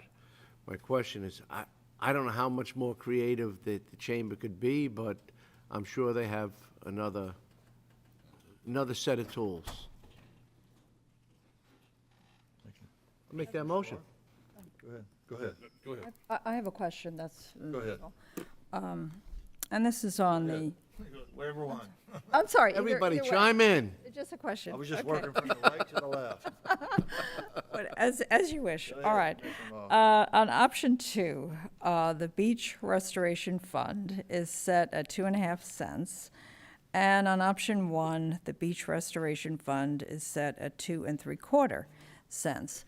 So are you saying that by changing it from the 2 1/12 to 2 3/4, that will generate $1 million approximately? Is that what you're saying? For beach restoration, talking only about beach restoration now. No, not quite. So if you stuck with option 2, which is to not increase the levy, Yes. the total for beach restoration would be $2,156,112. In the event that you levied the 6 cent, because we can't give it all to beaches, we have to give it more to tourism promotion because of how the cents are split up. Beaches would get $2,846,250. So the difference between 4 and 6 cents for beaches is about $700,000. Okay, so it's additional 700,000. And I'm looking at option 2 for tourist development at 1 2/3 cents, and option 1 for tourist development at 2 cents. Does that have to happen? I mean, we had a surplus for tourist development. Can we, put that money, rather than increasing it, we had a surplus this year, met all the requests. I understand, but if we go back to the slide on the changing- matrix on the allowable uses for the cents. It's really, if we levy that 6 cent, all of penny 4 and all of penny 6 have to go to tourism promotion. So we can't really get around that. It's because the statute dictates what we can spend the money on. In Jackie Robinson, we need to stick with the capital. So there's no way, I wish we could give it all to beaches, but there's no way we could give the entire cent for beaches because it's not an allowable use under penny 4 or 6. But I mean, could the other things be reconfigured so that it No. ends up that way? No, unfortunately not. It's a no. Okay. Thank you. Commissioner Laura? Mr. Chair, I appreciate that. You know, I'm looking at one, I'm looking at two, and I realize through the years what we use optional tax for. And I believe the option was a lot more flexible when it comes to this body making decisions on where to divert or redivert dollars. So with that, I'm going to second Commissioner Flesher's motion on option one. And with the understanding that we expect more, we will be expecting more from our chambers. And I think there's a lot of work we can do within the chambers to pick up our tourism and only enhance this project. Commissioner Adams? No, I fully support the motion, and I'm just ready to vote.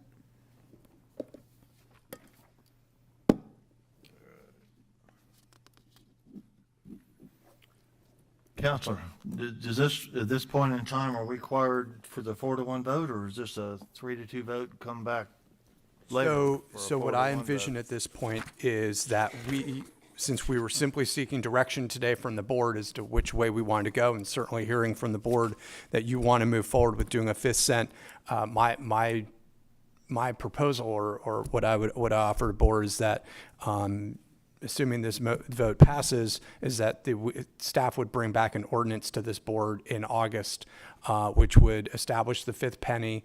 That would have to pass by a 4-to-1 vote at a minimum. Also, and I could certainly talk with Kristen and John about this, or Bill and Susan could talk to Kristen and John about this as well, just about it, to the extent we need to switch up anything in our code to go along with that additional thing. And then finally, just making sure that we time the beginning of the 5th cent with what works well with the clerk's office. So right now, we're just seeking the direction and expect, if that motion passes, expect an ordinance to come back to this board in August. And I'm available for any additional questions. Any questions of Dylan? All right, I have a motion by Commissioner Fleischer, second by Commissioner Orr. Anybody from the public wish to comment? We all know, but name and address so the clerk gets it. Dory Stone, President, Indian River County Chamber of Commerce, 1216 21st Street, Vero Beach. First of all, Commissioner Lohr, we are more than up for the challenge of what we can spend. And as for the surplus this year, we have to very much rely on Kristen to be able to give us some estimate of numbers. But had we known, and I said this when that happened, had we known, and with the money that you've given us, we are completely able to have more programs. We've talked about doing a updated tourism study, where our guests are coming from, what they're spending. All that's in the works. So I believe that we are more than up to the challenge. The other side of this I'd like to bring up is the importance of the county continuing the beach renourishment program. We draw many people. We have a great arts and culture activities, but we also draw a lot of people because of our beaches. And keeping that up, and the county has done such a wonderful job of it, really continues to let us promote that. So the more that we have to spend on that, the more we can then market and continue to market the county. So with that, thank you all very much for the consideration. Our companions, both north and south of us, have been questioning why we haven't, so I'm excited that you've brought it up. And anything the chamber can do to continue to help pass this, we are happy to continue to promote and work with the county staff on making sure that the community understands what's going on. So with that, thank you all so much. I appreciate your time. Thank you. You're welcome. Anybody else from the public wish to comment? Seeing none, a motion by Commissioner Fleischer, second by Commissioner Orr for approval. All those in favor signify by saying aye. Aye. Any opposed? Motion passes 5-0. Thank you, Commissioners.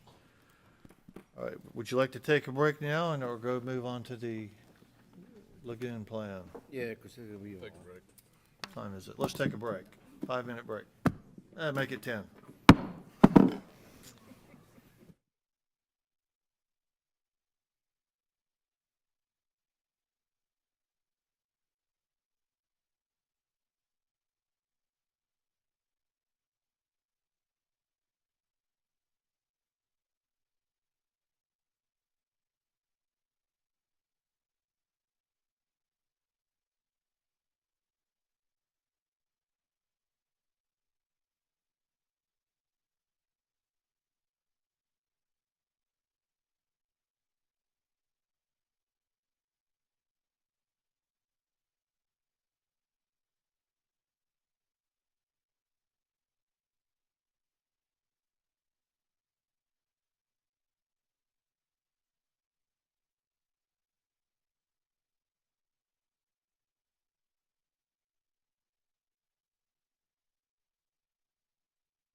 All right, call the meeting back to order. And moving on to G, Public Works. This is 12G1, Indian River County's draft of the Lagoon Management Plan. And I see Melissa is here to update us and tell us what's going on. I am. So Melissa Meisenberg, Public Works Lagoon Environmental Specialist. And I'm here to present to you the draft plan for the Lagoon Management Plan. Just a brief timeline of events that have been completed and where we are in the progress. The initial draft plan is complete, and we're ready to move on to those public outreach and public comment periods, as well as the one-on-one commissioner meetings, before we move on to the next step, which is the implementation phase. So the draft plan is ready for public comment. We can expect some modifications as it is a draft plan. So some tables and some final edits will take place, particularly as we move through the public comment period. We may also see some additional modifications based on those meetings with commissioners and during that outreach step as we also speak with special interest groups. Tetra Tech is going to facilitate those meetings, and we're hoping to schedule one-on-one meetings with commissioners in July. The public outreach event, which will also have a web hosting on the county website for people to comment if they are unable to attend, and a virtual option for one of those meetings will also take place in August.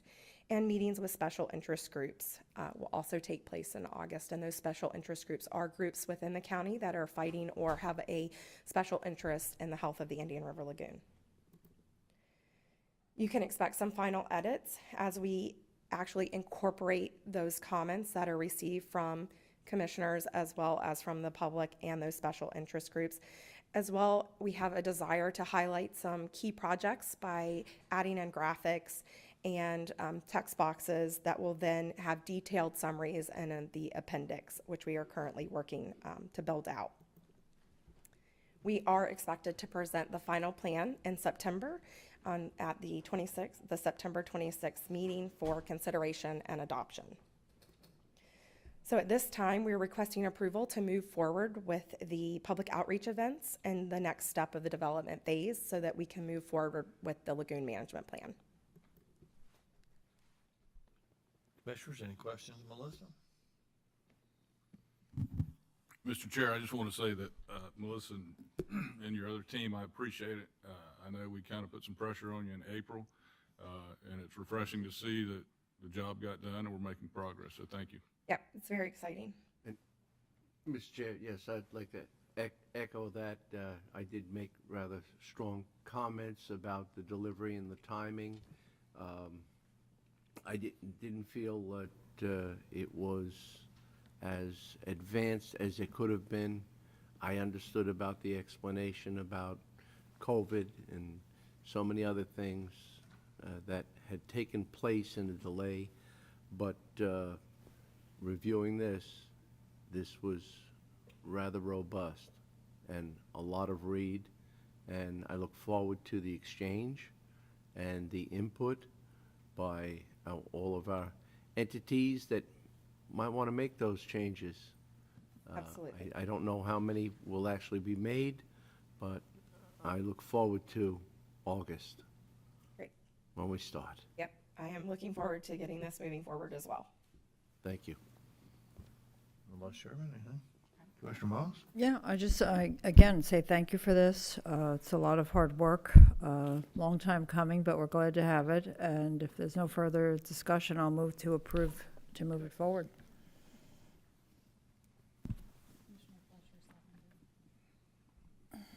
Do I have a second?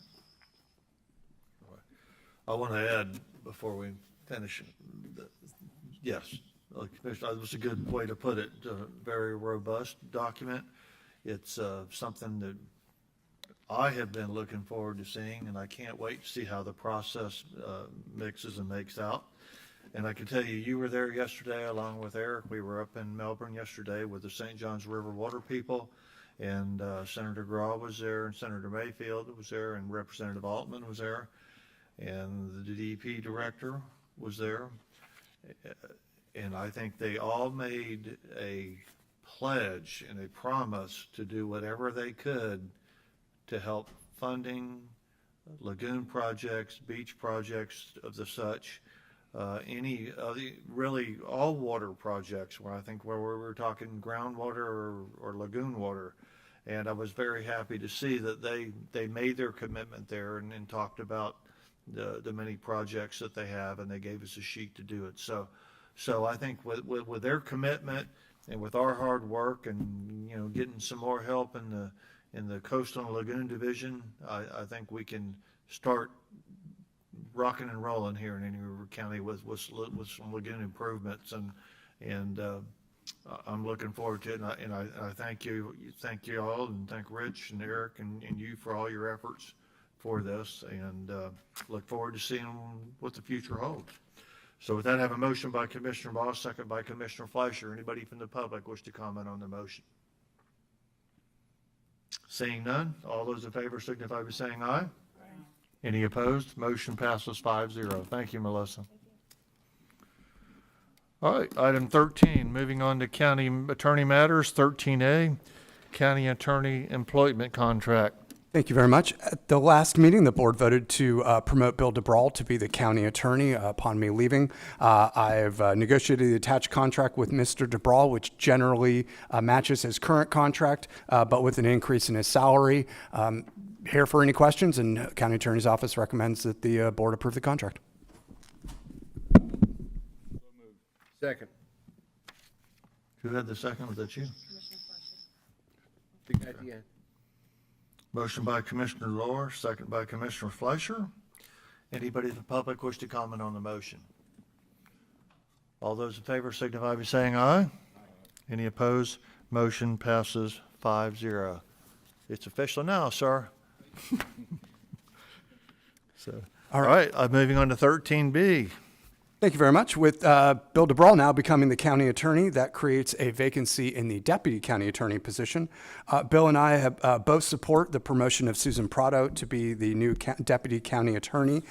Per our code, the county attorney's job is to hire a deputy county attorney, but with the caveat that they have the advice and consent of the Board of County Commissioners. Thus, today, the county attorney, current and the next one, both would like to recommend that we promote Susan Prado to be our next deputy county attorney. And with that, I turn it back over to the chair. Commissioners, any questions? Second. Who had the second on that? Guy at the end. You did? You're closer to the mic. I appreciate that. I'm trying. All right, I have a motion by Commissioner Adams, second by Commissioner Fleischer. Anybody from the public wish to comment on the motion? Seeing none, Commissioners, all those in favor signify by saying aye. Aye. Any opposed? Motion passes 5-0. Congratulations, Susan. All right, look forward to it. All right, item 13C, I'd like to have a further discussion on the county attorney's position, but you're probably wondering why. I defer to you as the chair. That's the lawyer answer. I hear you. Okay, all right. Well, we got a couple of things we want to do here. And I guess we could talk about you first before we read a proclamation and do a few other things. But as you all know, our county attorney is leaving at the end of this month. He's going to work on his bucket list, I guess you should say, for would that be a correct statement, sir? That would be a correct statement, sir. All right. Kim, can you put up the first picture?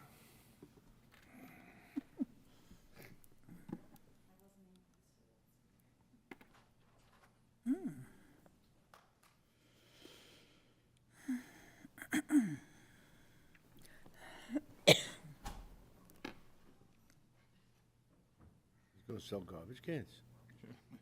There's many things on the bucket. That's why Republic and Waste Management are both here today.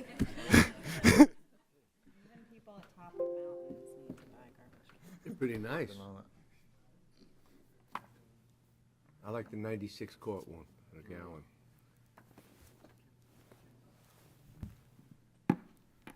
Well, I need the effect of what I'm going to talk about here. You don't have any short stories? So. Do you have Getting long stories. Okay, well, I'll start, and if you get it up, you can put it up there on the screen. It'll have that effect. But as you know, our county attorney's leaving at the end of this month, and he's going to do what I told us his bucket list. It's a robust, to use that word again, bucket list. Seems like a pretty good gig to me. He's going to Africa and going to climb Mount Kilimanjaro for one. You can put that back up.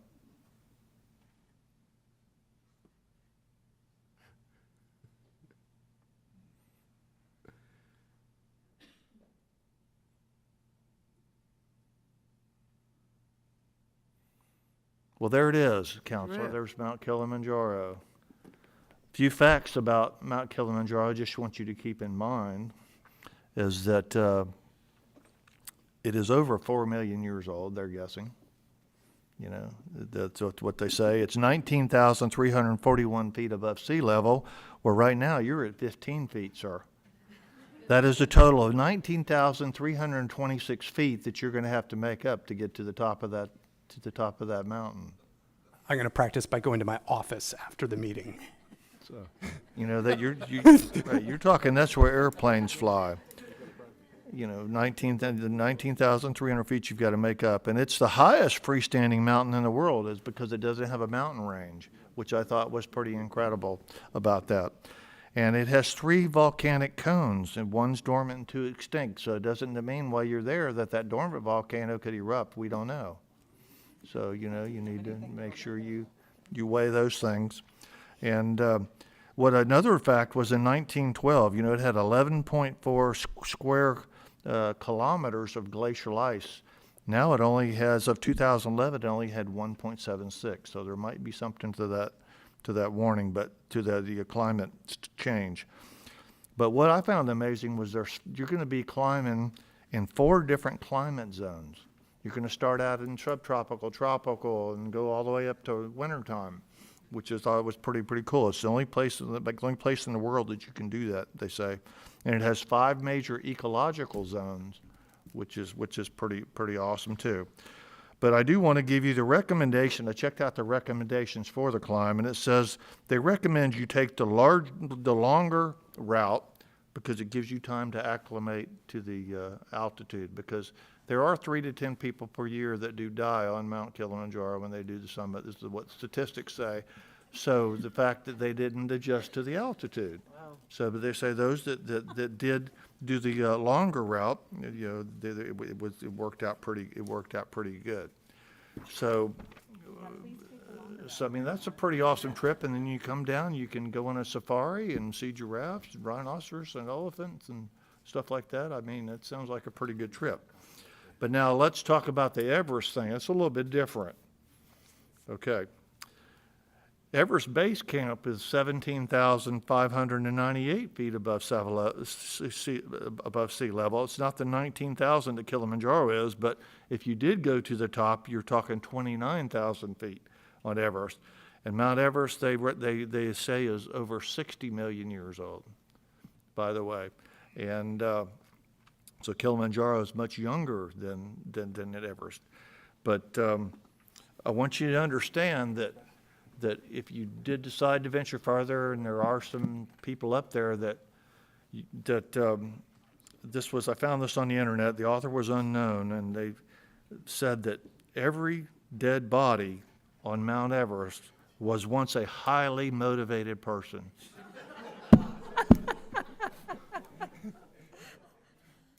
So You really make this something to be looking forward to, you know?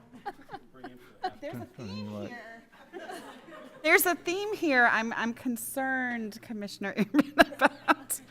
Please don't do any more retirement. We just want you to be careful. We want you to enjoy yourself, by all means. I think that's two in a lifetime trips that anybody could make. I can imagine the sights you'll see and the views you'll take in and the things that you'll experience, but that's what you're going to do. I think it's going to be a fabulous trip, and I can't wait to see the photographs and pictures and stuff of everything that's going I mean, look at, there's the equator line, and there you see the rest of them. There's a picture of the base camp right there that the people put on there in Everest that I found on the internet last night, and a few others. I mean, that's the top. You're not going there, but you're going pretty close to the top, you know. So I can't imagine being there, but I can't imagine the view that you're going to see. I've never talked to anybody that's climbed Mount Everest or nor met anybody, but I know there's been a lot. But that's pretty awesome. It's pretty cold up there, obviously, anytime you go. I think the Kilimanjaro trip, though, I can't wait to see. I think that'll just be really a sensational thing, and everything else that you do. And we want you to stay in touch with us and let us know what's going on, because I think this will be a fabulous experience, and I can't wait to hear about it. But I know you're like me. When you do something like this, you want to be ready for it.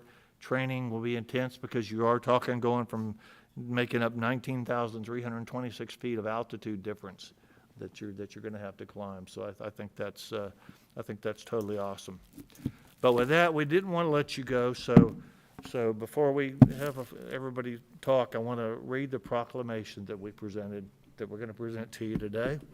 And with that, I'd like to read a proclamation honoring Dylan Reingold for 10 years of distinguished service to the Indian River County Board of County Commissioners.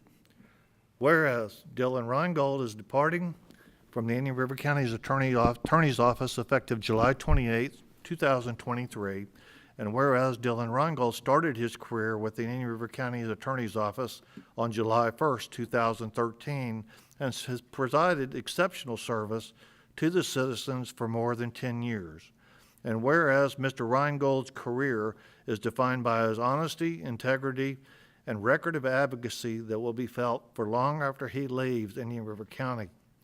And whereas County Attorney Mr. Reingold worked high-impact, long-lasting projects which have benefited the citizens of Indian River County, such as the Bright Line Safety Improvement Negotiations, support of specialty courts, including the Mental Health Court, creation of in-house legislative program, advisory committee oversight, and navigated the legal landscape during numerous states of emergency for hurricanes and the COVID-19 pandemic. And whereas Mr. Reingold worked diligently on county commission-supported initiatives such as an ordinance changes, land use regulation updates, infrastructure project funding, structures, and legislative advocacy, all the while protecting the public record and ensuring Sunshine Law was understood and adhered to throughout the organization. And whereas County Attorney Mr. Reingold elevated the organization by building a strong, positive workplace culture through his leadership and developing an efficient and responsive County Attorney Office team and team, and whereas Mr. Reingold has served, guided, seamlessly led the county through some of its darkest days and most trying challenges, but has meted and bested those challenges by remaining true to his faith, ethics, and inner moral compass. And whereas Mr. Reingold's complete commitment to his duties as county attorney have brought great credit upon himself and the staff and contributed greatly to the continued positive image of Indian River County. Now, therefore, be it proclaimed by the Board of County Commissioners of Indian River County, Florida, that the board lauds the many contributions Dylan Reingold has made to Indian River County during his lengthy tenure and wishes him the greatest success in all of his future endeavors. Adopted this 11th day of July 2023 and signed by all 5 county commissioners. And then, Dylan, we want to present you with this plaque. And it says, Dylan Reingold, Indian River County Attorney, in appreciation for your service and dedication serving the citizens of Indian River County 2013 through 2023. And on behalf of the Board of County Commissioners, thank you for a job well done, July 11th, 2023. So.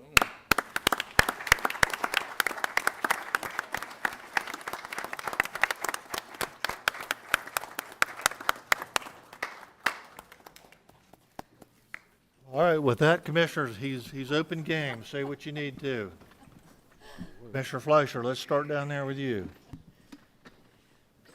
I'll be brief. from a 4-1 to a 5-0. You've gotten there. Thank you.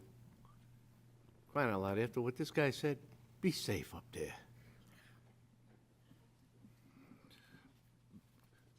Dylan, best of luck, and I've only been working with you directly for 8 months, but I'll tell a quick story. We were visiting a business owner out west of town, and he kept calling him Dylan instead of Dylan. And I don't know if that was on purpose or not, but Dylan, best of luck to you. I remember that meeting. Mr. Moss? We know him well, too. Mr. Moss? Thank you.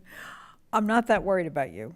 I'm really not, in spite of what our chair has said. I know that I know you'll prepare for this trips, or these trips specifically, but we've done enough 5K fundraisers to, you're athletic, you got this. I walk, he runs, always, he runs. And I know you've been running for years and rock climbing, and I know your athleticism will carry you through. So God bless and enjoy. Vice Chairman? Yeah, I mean, I was a little concerned with the amount of talk about dead bodies in this farewell speech, but I am comforted by the fact that Heather's not going to let you do anything that's going to end up in that realm. So I think you're safe. I feel good about that.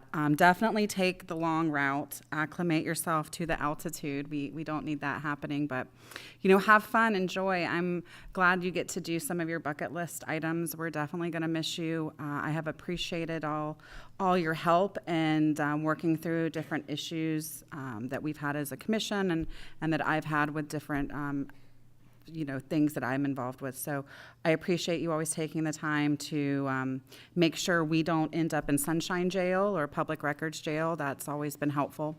But my main question for those of you in the audience that might not know, Dylan does a lot of outside activities, running, rock climbing, things that most normal people don't do by choice. But Dylan does these 5K marathons, and he always likes to look nice when he does these things. And he wears polo shirts to run marathons, which most of us would not do. But my question to you, Dylan, is how many polo shirts have you packed to climb Mount Kilimanjaro? And are you taking long sleeve ones for Mount Everest? So thank you for asking. I was going through the suggested gear list for Kilimanjaro, and I did not notice any polo shirts on the list. So they might not make it. But if I can squeeze one in for certainly Summit Day, I would be delighted to wear a polo shirt. And if I could pull off the SWID polo shirt and wear it on the summit of Kilimanjaro, it'd be absolutely amazing. Well, good luck and have fun, and be safe. Counselor, I didn't figure this day would come, and I want to thank you and Jason Brown for leaving. While I'm chairman, I really appreciate that. but we've got good replacements. We got a good replacement on our new county administrator, and we got a good replacement, Mr. DeBraw and Ms. Prado on the helm, and so we're good to go with that. But I'm going to miss you. I'm going to miss you. All your advice, your demeanor, your calmness to keep this board in action, keeping us out of trouble, keeping us out of lawsuits. Somebody asked me about Dylan. I said he'll be the first to negotiate before he litigates. And I think that's important for the county and the county attorney. But you've become a great friend, and I appreciate all you've done. So, anybody else?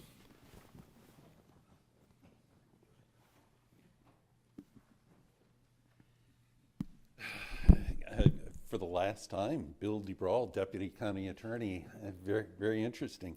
Dylan, first of all, thank you. On behalf of staff, you're a good boss, plain and simple. As Commissioner Fletcher said, I'll keep it short, and that's my first thought. Being a good boss. Second, you're a good firewall. You protect our office from the interesting characters that were mentioned earlier.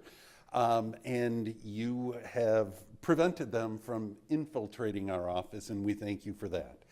Lastly, good luck, Godspeed. Have fun. Thank you.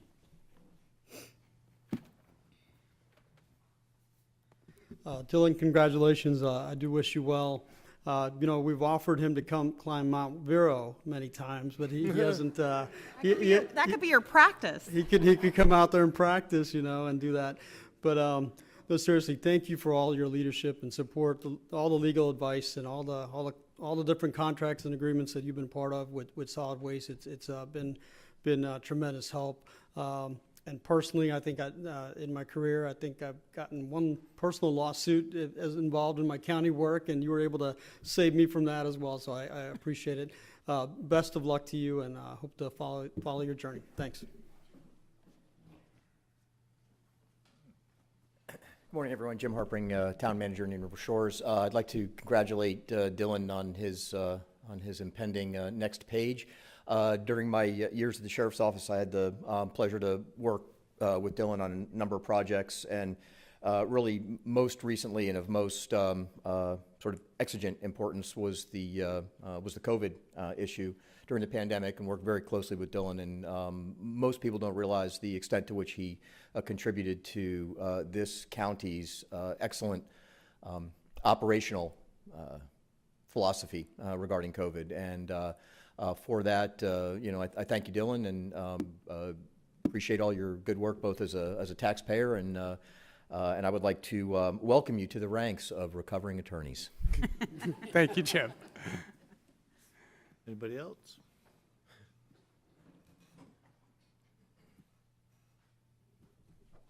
So Dylan, I'm really gonna miss you. You were always the voice of reason. You were always talking me off the mountain when I had problems in public works. Now you're gonna go climb the mountains.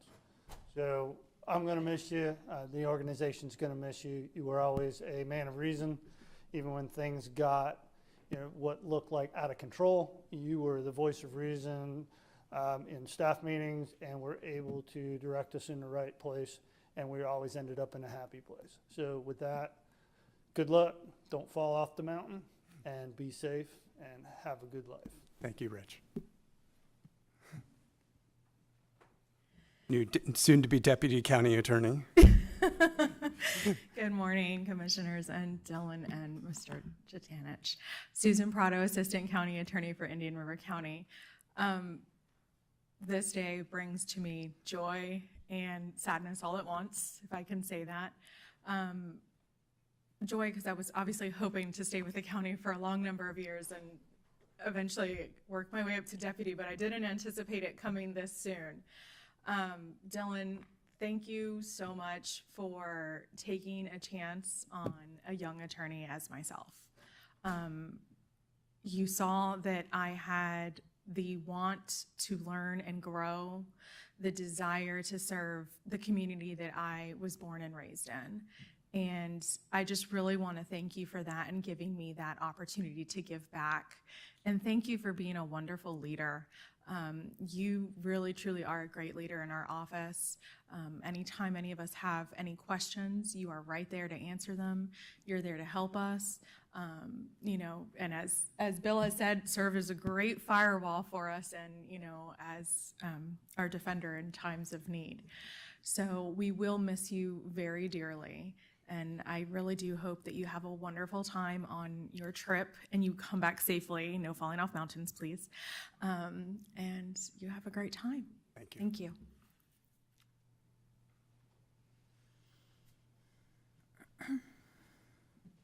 Sean Leesky, Utilities Director. I'll keep this brief. Dylan, I've been here for just a little over a year. And in that time, you have provided such sage advice. I mean, your advice and it's amazing to me how you are able to get everything done. I mean, there is one thing that I still ponder in my mind is I don't know how he gets it all done. I'm amazed at what you can do and how you do it. How you can just rattle things off like, it's just sitting in the back. I don't know if you've got a photographic memory or what, but you just rattle things off, and I'm amazed at how you remember things. I've been very appreciative of what you do to keep all of us out of trouble. I mean, I think you've heard it from the dais, but I think you also do that for all the departments. And I applaud you, though, for pursuing your dreams, pursuing your bucket list, if you want to call it that. I would love to climb Mount Kilimanjaro myself. So if I could take the time off and I could figure out how to do it, I'd be there right beside you. But I wish you all the best of luck on that. I think it's a great opportunity, and I think you're going to find that you're going to love every last minute of it. So all my best to you, and certainly I'd love to see some pictures when you get back as well. Thank you, Sean. Dylan, thank you. It's been a pleasure over the last 10 years. Coincidentally, the Florida Bar found it necessary about 10 years ago to add a professionalism component to its required continuing legal education program. And that was because the bar found it a necessity, given the way the profession was evolving. And you, sir, embody the art of professionalism in your day-to-day work, in your advocacy, and your daily life. And we much appreciate you and wish you well. Thank you, Michael.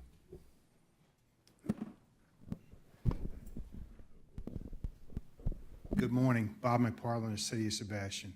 10 years, Dylan. I don't know where 10 years has gone that you've been my county attorney. And the few times that we have disagreed, it's, you know, when I was in my role with the city and we weren't in agreement, but you've always protected the county's interest. And as far as going to Kilimanjaro, no way. I did 4 years at Fort McCoy when there was 1 week where it was 100 below zero with the wind chill factor, straight 40 to 60 below. No way. When it gets 50, I can't handle it. But the best of luck, and I know you will take care of yourself and enjoy this chapter of your life. Thank you. Thanks, Bob. Anyone else? Dylan, I just want to Mr. thank you. Administrator, Yeah, I just want to thank you, Dylan. And it's only been a few months since we've had the opportunity to work together. Certainly appreciate it. I think the comments here embody how much you mean to the organization and the testament to your leadership, your character, your professionalism. It's been an honor to work with you, and I certainly wish you the best. You have fun up there, and it will be exciting to see those pictures, because that's pretty awesome. Thank you, John. Good morning, Dylan. Morning, Thank you so Joanne. much. We've worked together for, 10 years and maybe 24 amendments to the contract or something like that. We want to let you know it has been an honor and privilege to work with you, and we wish you all the best, and we'd like to see some pictures when you get back. Thank you, John. Anyone else? Counselor, it's all yours. Well, I didn't really have a prepared speech, obviously. I guess I'll start with it was an absolute dream job to get this 10 years ago, and I'm so excited to come back. For those of you who don't know, I did have a connection with Indian River County back in the 90s. I actually was getting a master's degree in biological oceanography, was at Florida Tech, and I took on the project to study the fish and fouling populations that were swimming on and growing on the pepper reefs that were installed as part of Indian River County's project with the Army Corps of Engineers.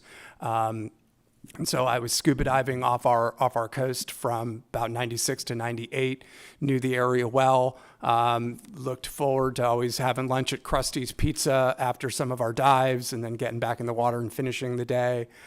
And so it was really exciting when I saw this advertisement posted 10 years ago to come here, and I instantly knew what it was. I knew Sebastian, I knew Vero Beach, I knew the area. I didn't expect to get the job. Interviewed and was blown away when I got the job. I was so honored, so excited, so thrilled, just it truly was a dream job getting to work with this board from 10 years ago to now. All the commissioners, it started off with Commissioner Solari and Commissioner Davis, Commissioner Zoar, Commissioner Flesher, of course. And it was amazing. And Commissioner O'Brien, and watching the transition through the years to this fabulous board. And it's just the honor of getting to serve this board, to be up here on the dais with you, for our meetings has been a real privilege. I really appreciate all the comments from the department heads. I've gotten to work with so many amazing department heads through the years, and having a great group now. And obviously county administrator position as well, from Joe to Jason, now to John. Between the county administrator's office and the department heads, it just makes my life so much easier when they have the abilities and the talents and the desires to move forward as they've done so amazingly through all these years. And then with regards to really making me look good, that's where I've got to really throw the ball over to the folks who've worked in my staff directly, through Bill for the 10 years that you've been here. And I do want to specifically say thank you for that. Bill is such an amazing rock in our office and is going to continue to be that rock for our office.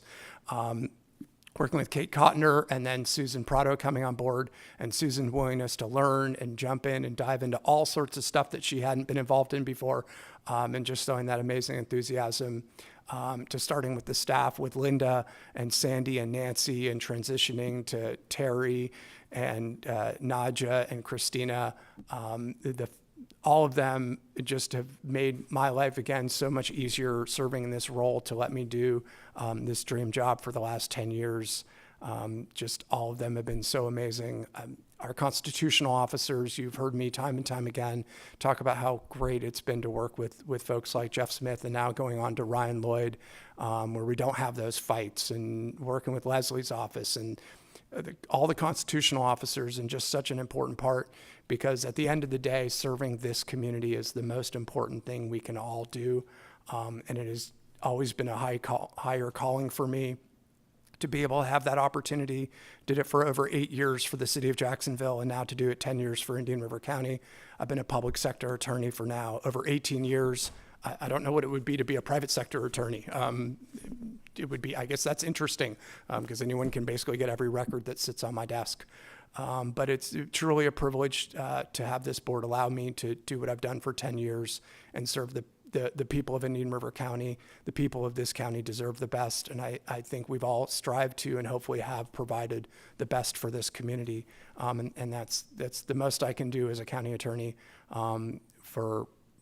in this role. And so just want to thank you. I want to thank the board for today. I know it wasn't on the agenda, so it was really special. Really appreciate the plaques and the discussion, and very excited about the journeys I'll get to take. But most importantly, though, I want to thank my wife.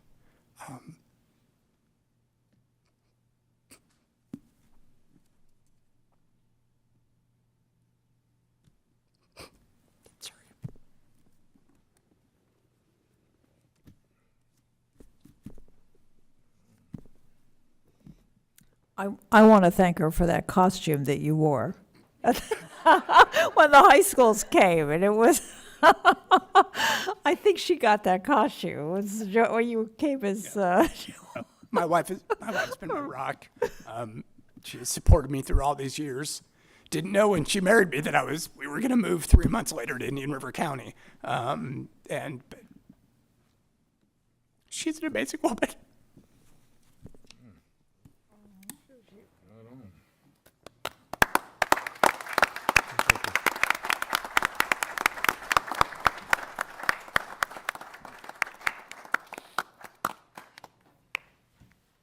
Does this mean no more buns? No more what? Buns. The bun cake. Oh, the bundt cakes, yes. I'm gonna miss that. I missed the buns. Oh, I'm not making fun. I'll have the rest of it.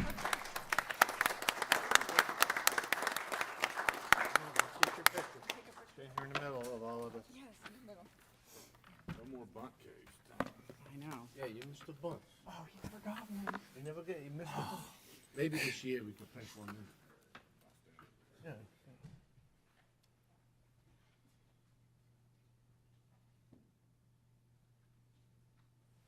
Congratulations. Congratulations, Dylan. Enjoy.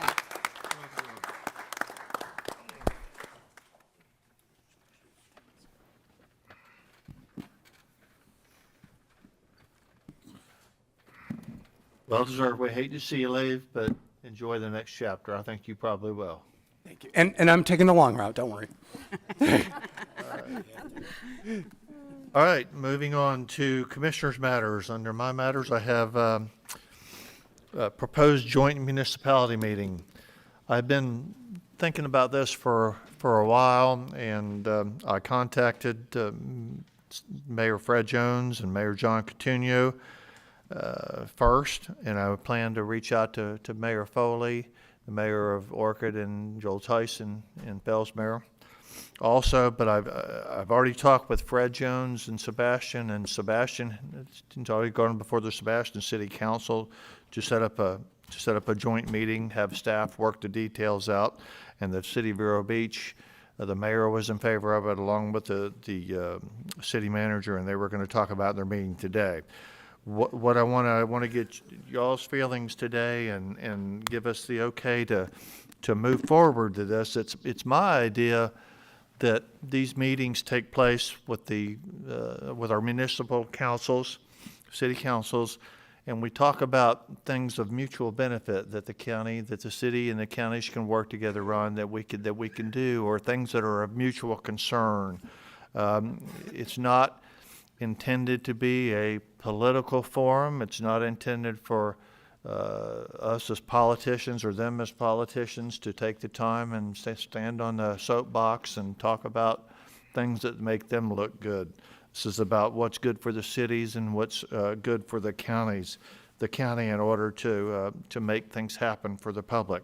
My idea is we talk about things like the lagoon projects that we could work together on, that we could talk about, roadway issues that we have, maybe that we could work on and fix between the both of us, possibly regional parks, whatever the concern may be. It's supposed to be, I want it to be positive and I want it to be fruitful and get something out of it. I'll be honest with you, when I tell you my biggest concern, and the reason I've been toying for this for a while, was I want to make sure that we're not wasting our time as commissioners.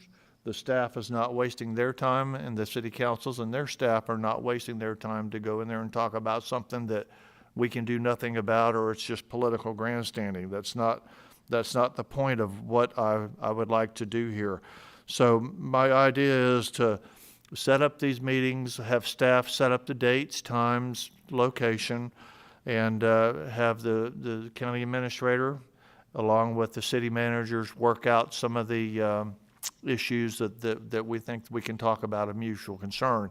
And that would, of course, he would talk to y'all about those to make sure that you're good, or if you have any ideas, relay to the county administrator as to what you would like to talk about in these meetings. So that's kind of where I'm at, and that was the big reason. I want these meetings to be positive, to do some good for the cities and the counties both, and keep everybody involved, and open that line of communication even further that we have, and not to be adversarial in any way, shape, or form by either party. So if y'all are, I'd like to hear your comments on that. If you're game to that, I'd like to propose a motion to have the county staff, Mr. Katanich and his staff, work on setting these things up over the next few months. So I'm open for your suggestions or comments. Commissioner Fleischer? So what you're purporting is an administrators, managers roundtable. I want the councilmen and the commissioners want to be involved. Exactly. Yes. Actually, Yeah, but again, because historically, and I know it hasn't been done recently, but the administrators for many years had a administrators lunch or whatever, and exchanged ideas, and it was a very good avenue.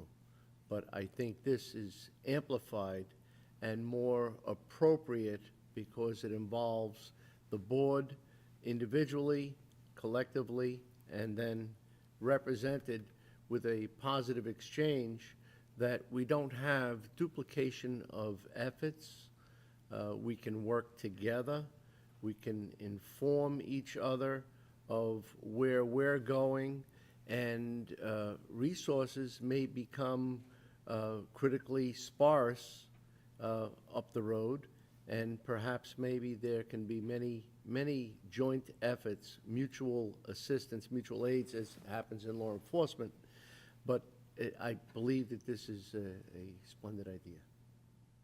With that fully supported, and you can't make that motion to go forward, so I would do that in your stead and make that motion. I'll second it. Commissioner Lohr, any comments? Not a problem at all. I agree with it. Madam Vice Chairman? Nope, I think it's a fantastic idea. Yeah, I think it's overdue, in fact. I think now's the time. It's a perfect time to begin. I think there are potential partnerships and collaborations that I hope would come of it.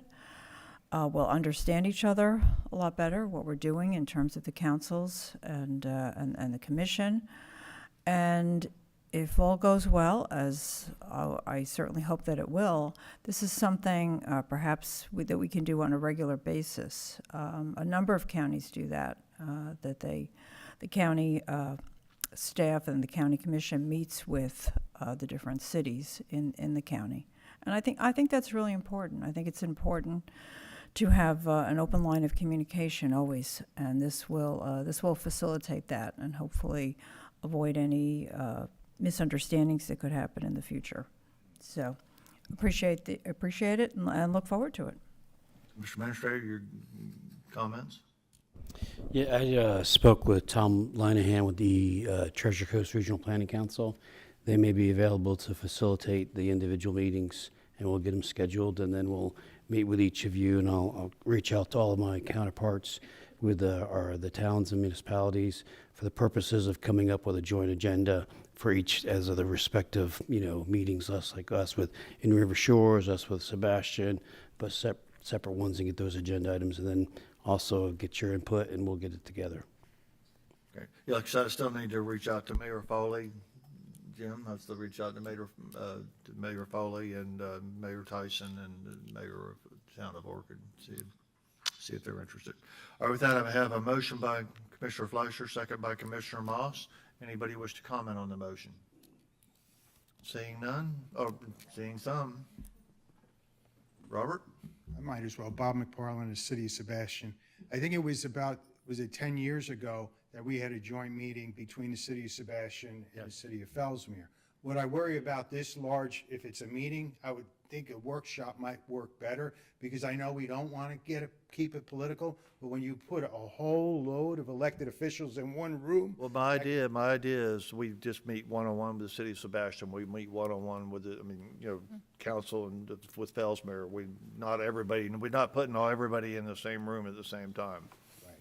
And I would suggest probably after the election happens, because you have new people that come on. One of the things I would like to see discussed is I guess they could find that out on their own, because I learn a lot when I come to these meetings here. And it's also like I mentioned before, Dylan is my county attorney, but then when I'm representing the city, he's protecting the county's interest. And you have to respect that. Whereas, I'm trying to get everything I can for the city, but I'm all for a meeting. I would hope that either it be a breakfast meeting with breakfast included, or a lunch meeting with lunch included, because that gives people the opportunity to talk. Am I hearing while you other say people are Sebastian wants to take the county commission to breakfast? I don't want to speak necessarily, but I would recommend that, yes. But I appreciate it, and I'm glad you brought it forward, Mr. Herndon. Thank you. Anybody else wish to comment? We always learn a lot when Bob comes too. So you return the favor. All right, I have a motion by Commissioner Fleischer, second by Commissioner Moss. All in favor signify by saying aye. Any opposed? Passes 5-0. Thank you, Commissioners. All right, moving on to Solid Waste Disposal District 15B1. We have the approval of the Solid Waste Disposal District meeting minutes of May 2nd, 2023. Move approval, sir. I have a motion by Commissioner Fleischer. Who had the second? I figured the queen of the landfill. Anybody from the public wish to comment on the motion? Seeing none, all those in favor signify by saying aye. Aye. Any opposed? Motion passes 5-0. All right, 15B2, approval of the fiscal year 2024 CPI adjustment request by Waste Management, Atlas Organics, Republic Service, and Indian River Sustainability Center. And there's our man, Himanshu. It's all yours, sir. Good morning, Commissioners. Himanshu Mehta, Managing Director for Indian River County Solid Waste Disposal District. So this is an annual process. We basically have put together just one agenda item with 4 of our contractual partners. It actually consists of 5 agreements. Waste Management has 2 of the agreements. And as part of our agreements, all of them have an annual adjustment process involved where they can request a consumer price index increase. And the indexes kind of differ, the year-to-year comparisons differ with the individual agreements. And so, again, we've received these requests. All of our agreements have a cap of 3% maximum on there. And what has happened, as all of you know, and what's going on with the economy, that the inflation factors have been higher than usual.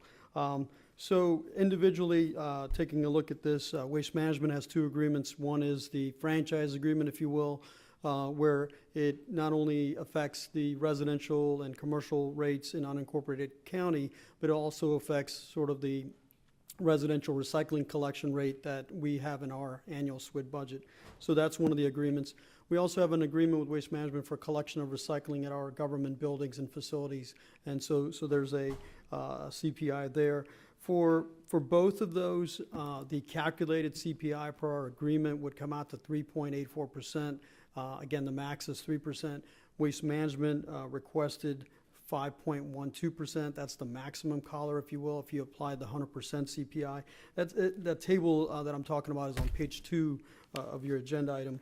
And so for that, staff is recommending for both of those agreements, the going above the 3% cap and allowing a 3.84% increase. Moving on to Atlas Organics, they provide all the yard waste services at the landfill. They receive all of our yard waste materials. They mulch the materials, and then they also take it over to the facility next door for composting. And they have a similar sort of a CPI category as Waste Management. The calculated amount was 3.84%. The cap of 3%, staff is recommending the 3.84% requested. Republic Services, they provide the services at the landfill, the management of the landfill and other services there, as well as the 5 customer convenience centers, and also service Blue Cypress facility out there as well. Their calculation actually comes out to 100% of the CPI, which is 6.92%. They also have a cap of 3%. Republic Services asked for the full amount, 6.92. Staff is willing to recommend a 4% increase for Republic. Indian River Sustainability Center, that's the final agreement here. They also have a similar calculation as Republic Services. However, they have a 75% of the CPI calculation, so their number came out to 5.19%. Again, a cap of 3% allowed.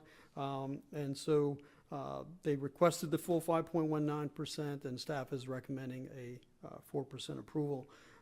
Again, we recognize the economic impacts that all our contractual partners have, and we feel that going above our maximum 3% is something we typically don't do. Staff is recommending it this year. Going beyond that would increase prices to our residents and that are not fully budgeted. If you will, our budget has already been submitted. We included a 3%, if you will, for all of these contracts in our budget request initially. And what we do is I always allow for increase in population, increase in tonnages, and so on and so forth. So there's always a little safety factor. So we feel comfortable with the recommendation of the 3.84% to Waste Management and Atlas, and the 4% to Republic and Indian River Sustainability Center. And I'm happy to answer any questions that you may have. Under the staff proposal, no increase to the residents, right? Under the staff proposals, no increase.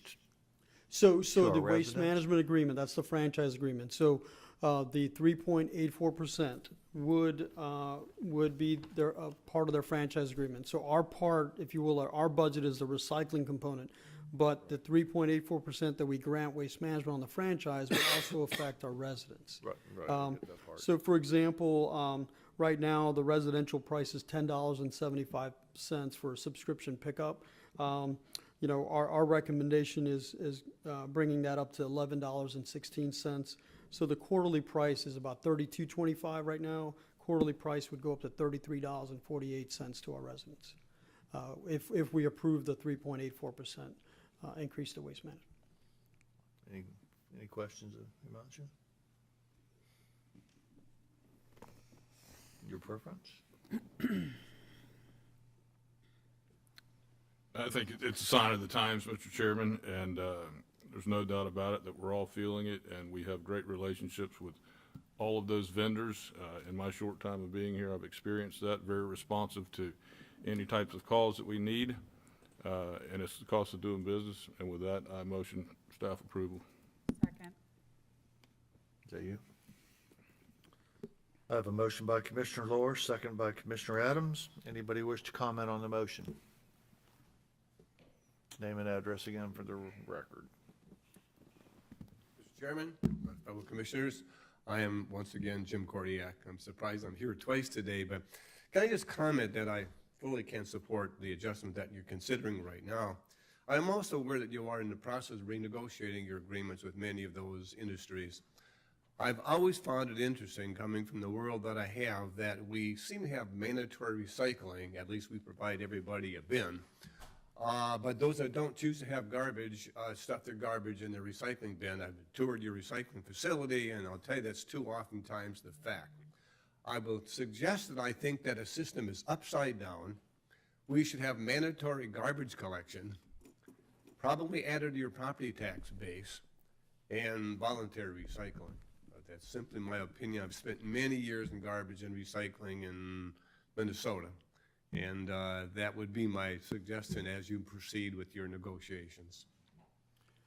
Thank you. Commissioners, we do have another item on the agenda related to the franchise agreement process, so we can talk more about that a little bit later. We're going to talk about that next. Anybody else wish to comment? Seeing none, Commissioners, all those in favor signify by saying aye. Aye. Any opposed? Motion passes 5-0. All right, 15B3, update on franchise collection procurement process. Thank you.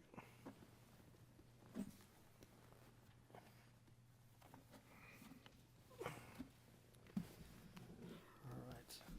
Still morning. Good morning, Commissioners.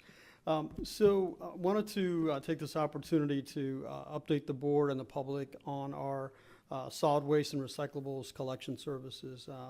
What we're at is a 8 years into a 10-year agreement with Waste Management, and we feel that this is the time to start the request for proposal process. The agreements, next slide, please. Right here. Okay. So we want to do the goal and objective of this is to do a competitive procurement process via the request for proposal. It's part of our ordinance to follow this sort of a franchise agreement process. We want to maintain the quality of service that we have for our community. We want to increase efficiency, increase our recycling rates. And years ago when we put this slide, we talked about reducing cost. But at this time, I've changed that to manage cost. Right now, I certainly don't want to overpromise. The competitive environment is great, but what we've seen happening in our own county, if you will, recently with City of Sebastian, what we see going on across the state is prices are a lot higher. We're actually probably one of the lowest, if you will, around the whole Treasure Coast region, if not further out. So currently, we have an agreement with Waste Management in the unincorporated areas of Indian River County. It's for an exclusive subscription service for garbage collection and also for exclusive commercial service for garbage collection in the unincorporated areas. I want to thank Paige with the GIS department for quickly putting this together for me late yesterday. But basically what we're talking about is all of the unincorporated areas of Indian River County, excluding all the municipalities. That is sort of our agreement with Waste Management for the solid waste franchise is what the area that's highlighted in sort of the yellow-greenish color there. We have once a week garbage service. We have once-a-week yard waste pickup service, and an on-call bulks pickup service. So if somebody has a refrigerator or a couch or something that won't fit in their cart, they can call Waste Management. They have up to 4 days to go and pick that item up. What we're seeing right now is we have over 70% participation right now for subscription service. So there's, in terms of our unincorporated areas, over 70% of the folks are already signed up for waste management service right now. So in that map there, it excluded the municipalities, and I want to touch on municipalities. City of Fellsmere is currently using the piggyback clause, and they're talking about maybe considering to use that clause again in the future, depending on what the county commission decides. And again, today's not the decision. Today's not the decision in terms of, what are we going to do in 2025. The agreement we have now with Waste Management expires September 30, 2025. So we're sort of at the perfect stage to do this process and obtain, more information for you to evaluate at a future board meeting. So City of Fellsmere is kind of on hold, deciding what this commission will decide in the future to do. City of Sebastian just entered into a new franchise with Waste Management, and as you know, the City of Vero Beach provides their own solid waste collection service.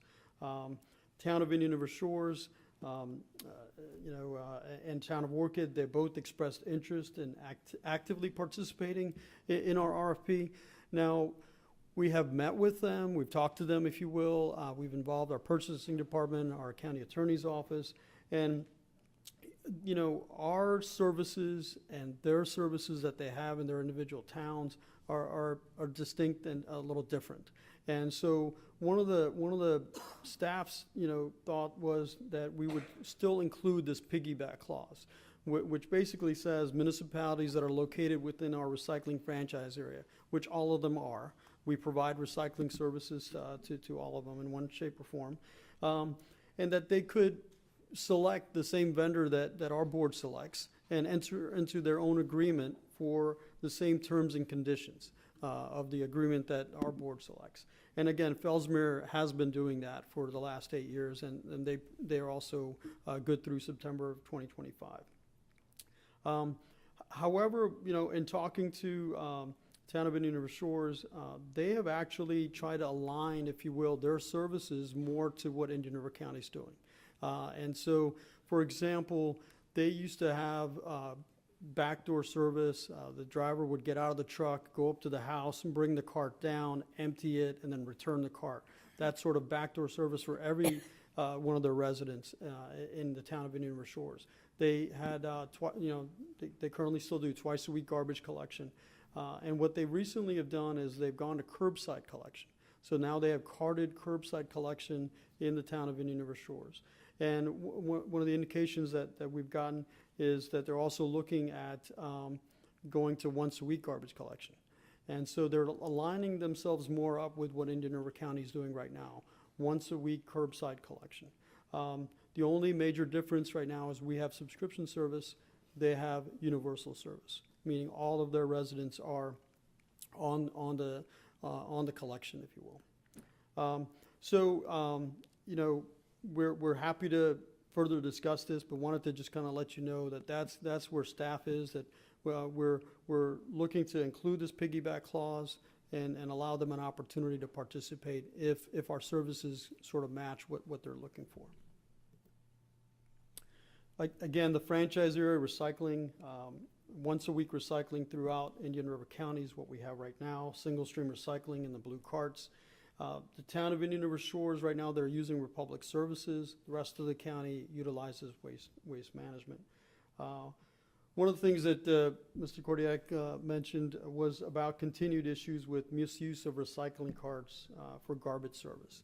So staff is here, Sue and Jill, they perform audits throughout the year, throughout the county, different pockets of areas.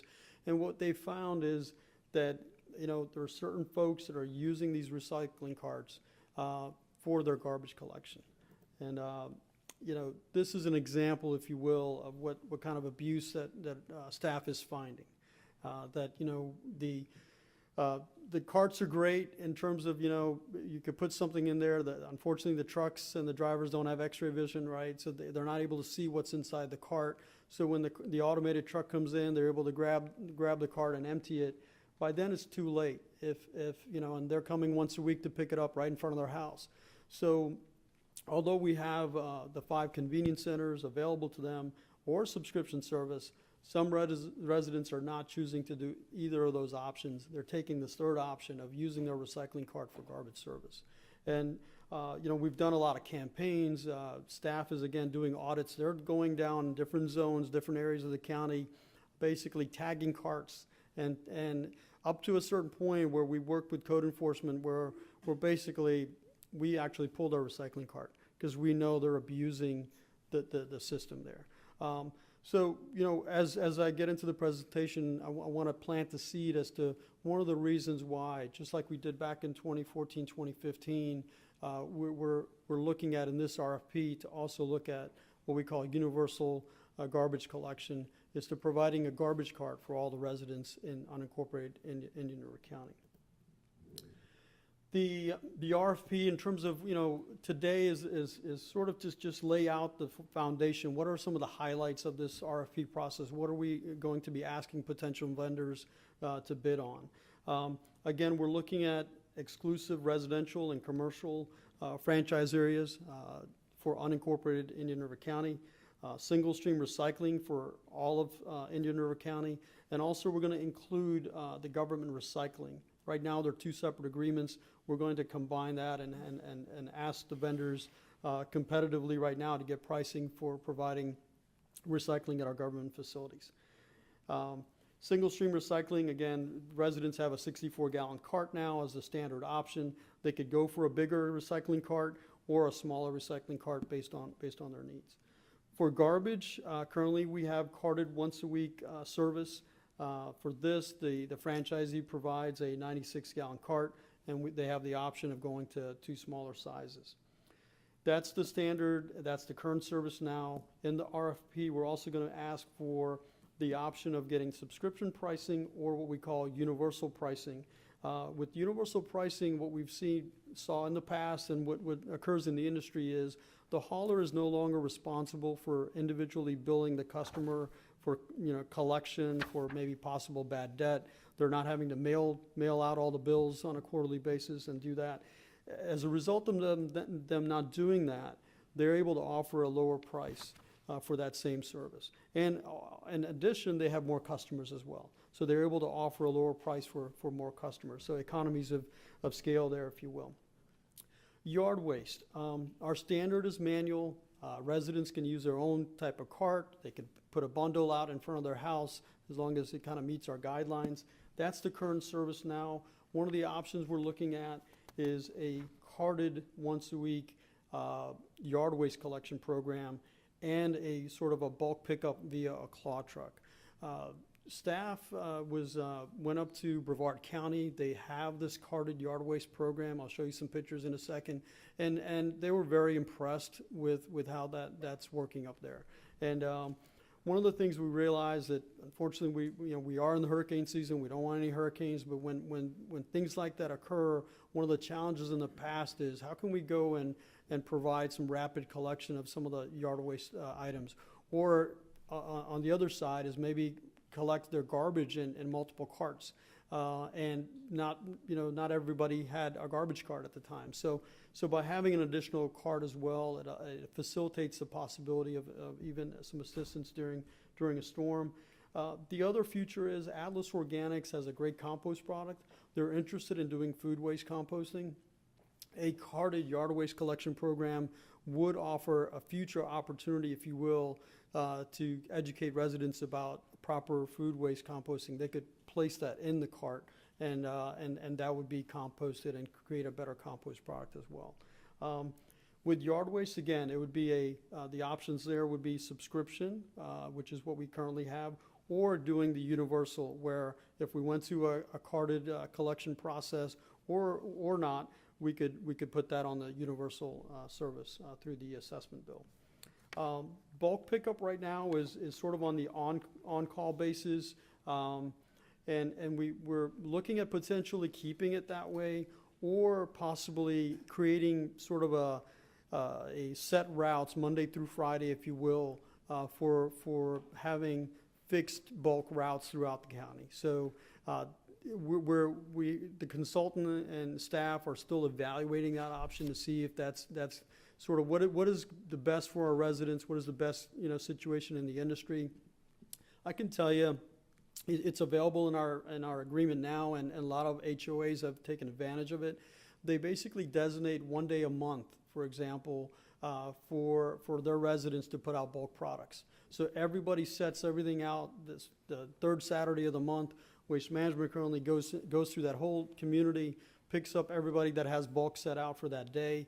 It winds up being a very clean process, if you will. Everybody knows what their pickup day is, and so you don't have this, one person putting it out, waiting 4 days, and then on the third day, another neighbor putting something else out. And so then throughout the whole month, you have sporadic bulk pickup. So that is something we're still evaluating to see what are we going to ask our vendors on the best way to handle bulk pickup. The current term was 7 years was the initial term, and then we had the sole option for a 3-year renewal. As some of you may recall, when the time came for renewal, Waste Management and others actually did not want to renew. That's public information, because we had some of the lowest pricing around. But because we had the sole option for renewal, our board, for our residents, exercised our right to the 3-year renewal, and we were able to maintain the lowest prices, if you will, the $10.75, even with the approval today going up to a little over $11. That's the lowest monthly rate you're going to find anywhere around. And we've been able to maintain that for another 2 more years for our residents. Going forward, what we're proposing is they felt like, the industry is kind of saying, well, that's a little unfair, the 7 and 3, you're kind of locking us into a 10-year thing. So this is something that the consultant and I we have this as a proposal. We're open to discussions here as well, is doing an initial 5 years, with sort of the county now backing away instead of making it a full 10-year as a sole option for us, doing the next 3 years, if you will, as a sole option for the county. If we're happy with the vendor that's providing service for the first 5 years, we could continue on for the next 3. And then the last 2 years would be a mutual decision by both the vendor and ourselves. So if they're feeling like they're in a bad contract, they could basically provide service for the first 8 years and then opt out of the last 2. All of these sort of things will have trigger points, if you will. There'll be a notification either by us or by the vendor, if you will, in terms of renewal or not renewal. So we'll make sure we'll have ample time. If there is something that's ending, year 5, we'll know advance enough to be able to start this RFP process to make sure that we have a smooth transition for our residents. Moving on to carted yard waste, I just want to show you some pictures. These pictures were taken by staff. They went out to a community where residents, as you can see, either have one or multiple carts for yard waste. The automated truck is able to come by and pick everything up. The loose leaves and things like that are also able to be sort of, kept in the cart as well. Again, from the increase in efficiency or safety standpoint, what we feel in the industry is, having folks hang on the back of a truck, driving down the road, tends to be more of a safety hazard. And so having an automated service where the residents put everything in their carts. And again, when you think about yard waste, palm fronds, here's great examples that it's okay for them to stick up above the cart. The automated cart will be able to pick that up and empty that cart as well. So wanted to just kind of plant that seed with you as to what we're looking at. Overall, in this RFP, we're looking at 4 options. The top option is our current system right now. We have we have a subscription service right now. It's a once a week carted garbage collection, once a week single stream recycling service, and a once a week yard waste service in customer provided containers. Option 2 is sort of the universal option where we put it on the assessment for all unincorporated Indian River County residents. The only difference here is that yard waste would still remain in customer-provided containers. Option 3 is where we still keep everything subscription, but we make the switch to everything being carted. So you have, garbage in the cart, recycling in the cart, and the yard waste in the cart. Option 4 is doing universal with all 3 carts, if you will, as the available option. What this will do, commissioners, is give staff, give commissioners options to consider down the road in terms of what are the pricing, that we're getting back, and making this a competitive process. So you'll be able to see what are the cost impact to us for recycling, what is the cost impact to our residents for garbage collection. And in all these cases for the carts, it is the franchisee that's going to purchase the carts. So the price will include them purchasing the carts, delivering the carts, and we'll have sort of this matrix, if you will, of pricing that we as staff and our consultant will evaluate. We'll come back to you at a future meeting. There'll be public hearing process, if you will, at those meetings, and we'll discuss that. We'll get board input. We'll get the public input, and we'll make some decisions down the road as to what we want to do for the future of Indian River County. In terms of how it will work in the RFP process, there will be a selection committee that the county administrator will select. Typically, it's been myself, the utilities director, the budget director. We'll see who the county administrator would like on the committee this time. These are the different criteria, same criteria and the same points that we had last time in our RFP, so nothing has changed here. We basically asked for their qualifications, references, their technical proposal, and how they're going to provide service to our community. Always wanting to see how they're going to help, sort of, if we stay subscription, for example, how they're going to help, increase participation in garbage service, and at the same time also increase recycling participation as well, and reduce recycling contamination. And then overall, you'll have, as I mentioned, through that matrix, you'll have a financial proposal for both staff and the board to take a look at in terms of what is the price impact to our community. The timeline. So currently, we're here July 2023, but going back, we started this fiscal year in November. We have Kessler Consulting that we authorized back in November to start the process. They've done a lot of work behind the scenes, working with staff. Staff's been providing them a lot of information about all the current things that are going on right now, and that's why we were able to come together on a sort of a draft outline, if you will, as to what are the key highlights of this new RFP. And that's where we are here today in July 2023. We're anticipating that based on input today, any other changes that we need to do, we're going to try to, the goal is to release this by October of this year. And we also typically in our RFP include a sample agreement. So there is no surprises as to what the agreement will actually look like, all the legalese, if you will. So that's what the time frame between now and October is. We're going to make sure we have a good, not only a base RFP procurement document, but also a good sample agreement that we'll put out on the street in October. With the holidays and everything coming in, we're looking at receiving responses in early January of 2024 or middle of 2024. We feel by the time we evaluate it, we'll come back to the commission of March 2024 with some recommendations.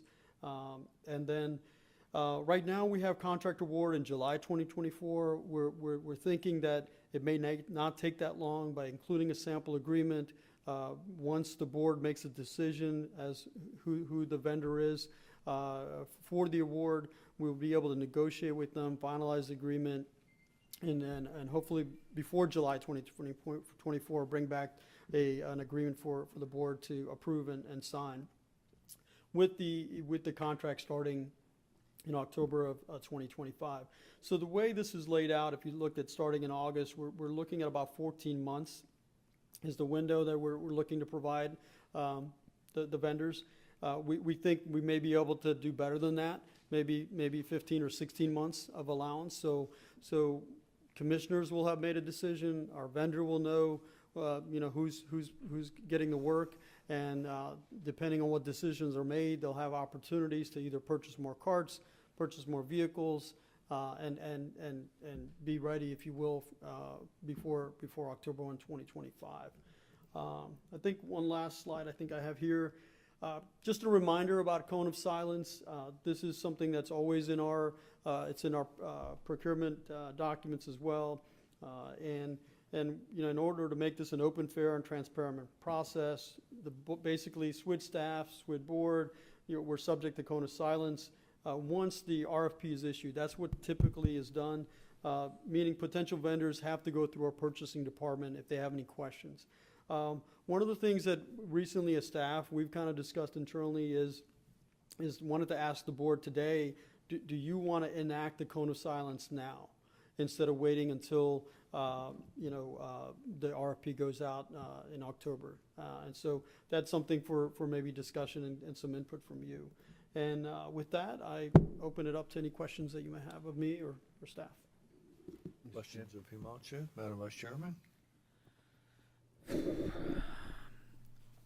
I don't really have any questions at this point. I know it's going to be a tough process this year, and we're going to end up with a lot of decisions that we're going to have to make at the end.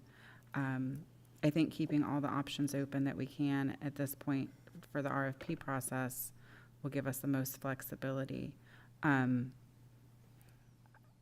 Honestly, I'm really not excited about going through this. I know we have to, but just even based on just the last agenda item with CPI index fluctuations and adjustments, this is not going to be easy, I don't think. I know Commissioner Flesher was here last time. You guys had to negotiate this contract, and I recall at that point it wasn't easy, and this is going to be even more difficult. So I think we should prepare ourselves for having some very difficult conversations about that.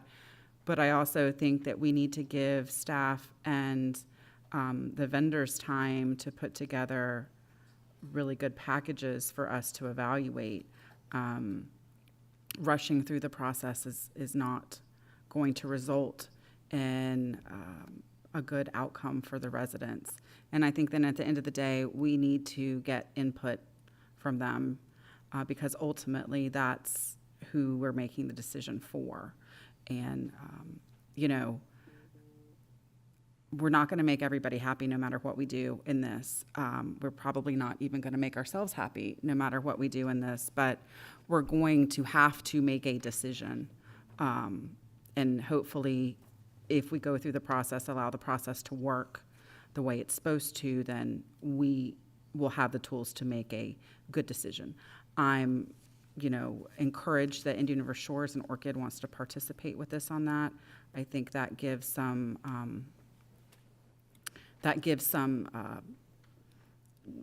added customer base, for the vendors that are putting together an RFP. There's some ability to understand what that might be. The city of Fellsmere has participated in the past in the piggyback option. We'll see what they decide to do in the future. I know sometimes they have a bit of a unique customer base as far as income level that they take into consideration. I think when we start getting to, or questions for the future, not necessarily right now, when we start getting to the discussion between subscription and universal, which we are going to have a more in-depth conversation about, but I would assume we'll have that when we get numbers and those types of things. What does that look like for some of the further outlying areas? I mean, is Universal going to cover all the way to Yeehaw Junction? There is residents at Blue Cypress Lake. Are we going to be sending trucks out there? Are they going to be covered under that? Are the ranches, out like Presley and those types of things, are they going to be covered by that?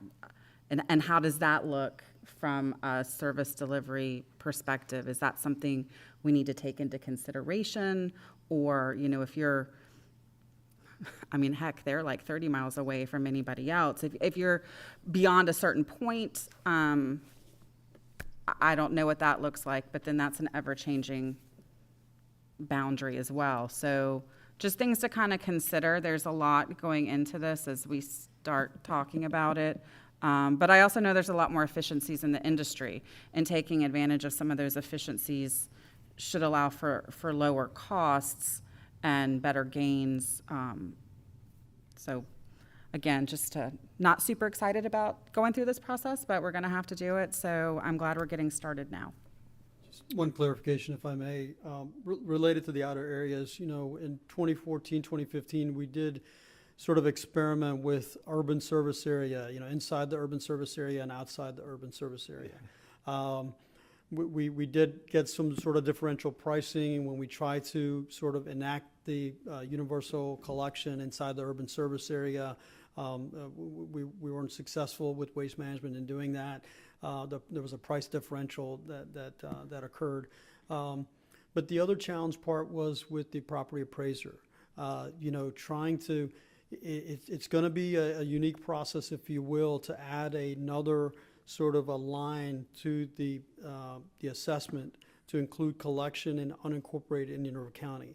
But then if you were to separate the collection, you know, and which we try to do before, of inside the urban service area would have a collection piece, but not the folks outside. It became a very challenging, problematic issue for the property appraiser. So I know their preference, and that's why even staff's preference right now is if the board were to, we're going to ask you to consider universal in the entire unincorporated areas. We are looking at this from either a 5, 8, or a 10-year time frame. We realize growth is occurring with the interchange on Oslo Road coming out. Who knows what the growth out in that area may do. So when we think about the next 10 years and growth occurring in the western part of the county, there are more rural counties in Indian River that have universal collection, if you will. So it is definitely unique for us. But I think in terms of implementation and whatnot, I think that, you know, the hauler will be responsible for figuring out the routes and having enough resources and trucks to be able to do those rural areas to make sure that they're, you know, they're separate, if you will, a separate route rather than interfering with high density areas as well, to make sure that everybody's getting serviced. Thank you. I appreciate that, and that you do raise some good points there. So I'm sure Wesley would not be happy if we were giving him a 17 different choice list to try to implement.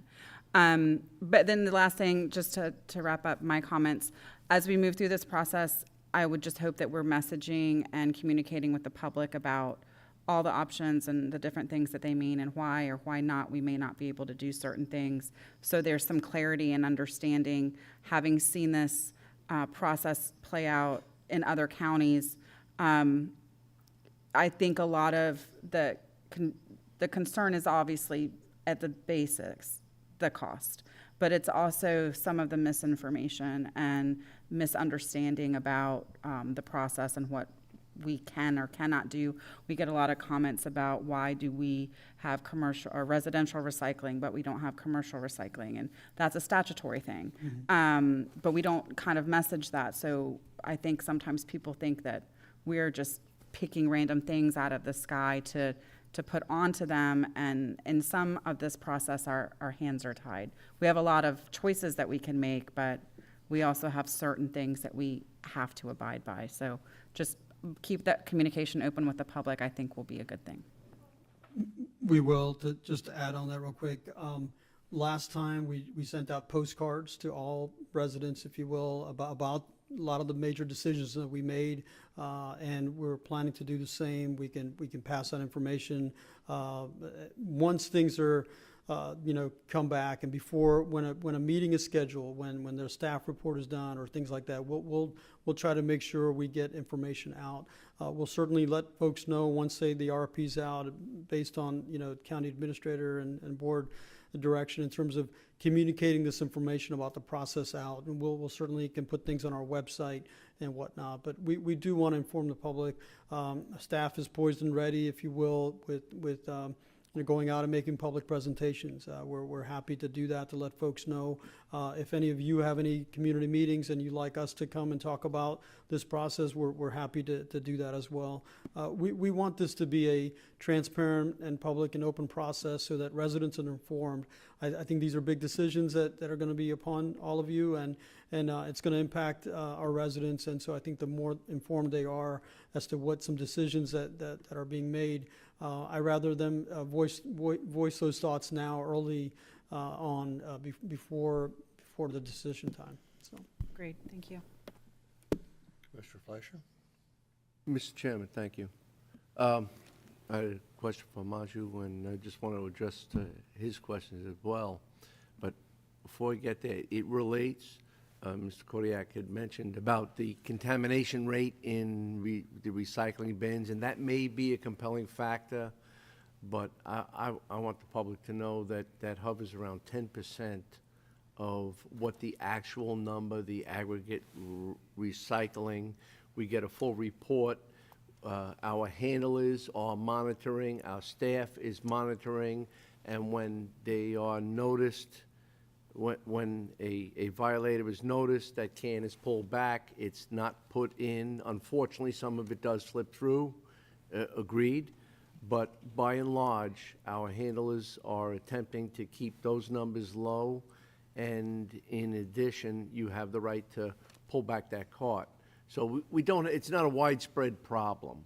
It's just an element of concern. And the graphic presentation that you gave was not the norm. It was a limited quotient of what actually occurred, correct? Sure. That is correct. Okay. I just wanted to clarify that. Commissioner Adams had traveled this journey too, and it was not easy the last time, and yes, we had a lot of challenges and a lot of input from citizens, a lot of input from prospective vendors. And we're going through it now in Sebastian. I am a resident of Sebastian, and we do have 100% participation collection now. It's going well. I do have questions, and we can talk about that at another time with the vendor. And that's my point. When you ask, when you want to move this forward, and the RFP will go out in October, I don't necessarily agree that the cone of silence would be initiated now. And there's a reason for that. There was some challenges on the last discussion. There's even more of a wider spread of variables and options now than before. You cited some of them. In looking at that, the freedom to be able to speak to any handler, prospective or otherwise, is probably more the fact-finding, the ability to understand what we're approaching will go a longer way with our decision-making as opposed to being having a cone of silence now, initiated now, where we cannot discuss. And after all, it's citizens first. The citizens are going to have the burden. We have to handle that. And we have to handle that through a variety of ways with what the selection committee does, but let's go back to what the proposal is. Let's go back to what we're doing now and sorting it out, and what the vendors, prospective or otherwise, have to present to us. There are some questions, I'm sure. I know that Commissioner Adams is well-versed with the landfill. Spends a lot of time there. I don't want to go into it now. That's a whole nother story. I spent a lot of time on the landfill. We'll let you talk about that. Sure, there's a program for it. But I spent a lot of time up there in the landfill, and there's not a convenience center or a truck I'm not familiar with. I don't know. Maybe I have a problem, too. Waste is not popular, but it's here, and it's not going away. I think that to allow the commissioners to be able to explore a little bit, maybe get into it's a lot of fun. It really is. You can find enjoyment here. I think that to be better versed, better informed, and make the best possible choice for our citizens, I think the cone of silence should actually go as the RFP goes. Not now. Give us a little time. You know, I happen to speak to a lot of the people that are here today. I speak to other people, and that means that I can't speak with Jim about it because if he's got a connection, or it's anybody. And it is very awkward, and I think that we don't have answers for anybody. I think going into the journey, best discussed, best informed for our citizens, for us, for all the participants, is probably going to be a far more seamless application when the committee decides this is what we're doing and we do it. Then I understand. Sure. But I think we should have the opportunity to be able to have the freedom of discussion, to my colleagues. Commissioner Laura?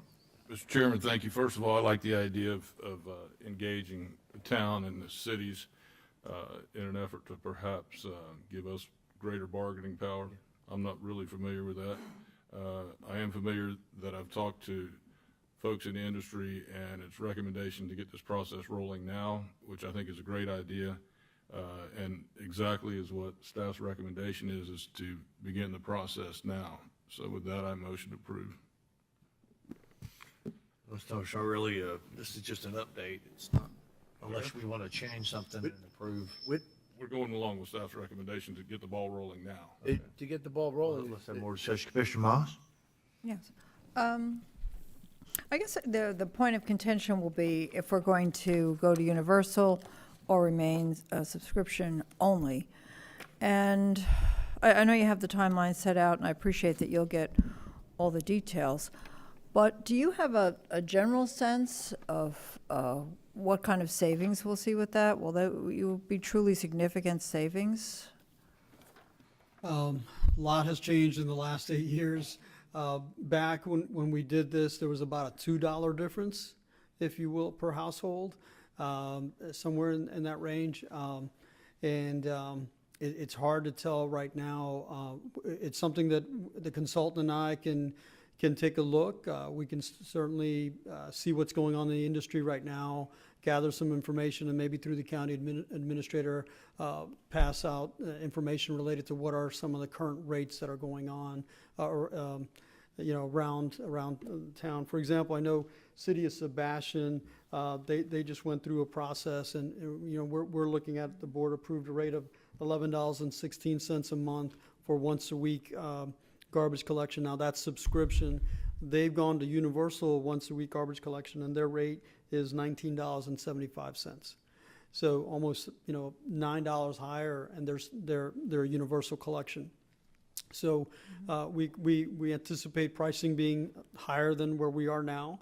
But the differential between subscription and universal, it's really hard to tell at this stage what that's going to be. But we can certainly take a look at some of the current contracts that are being awarded, gather some information, and work with the county administrator to pass that to all of you.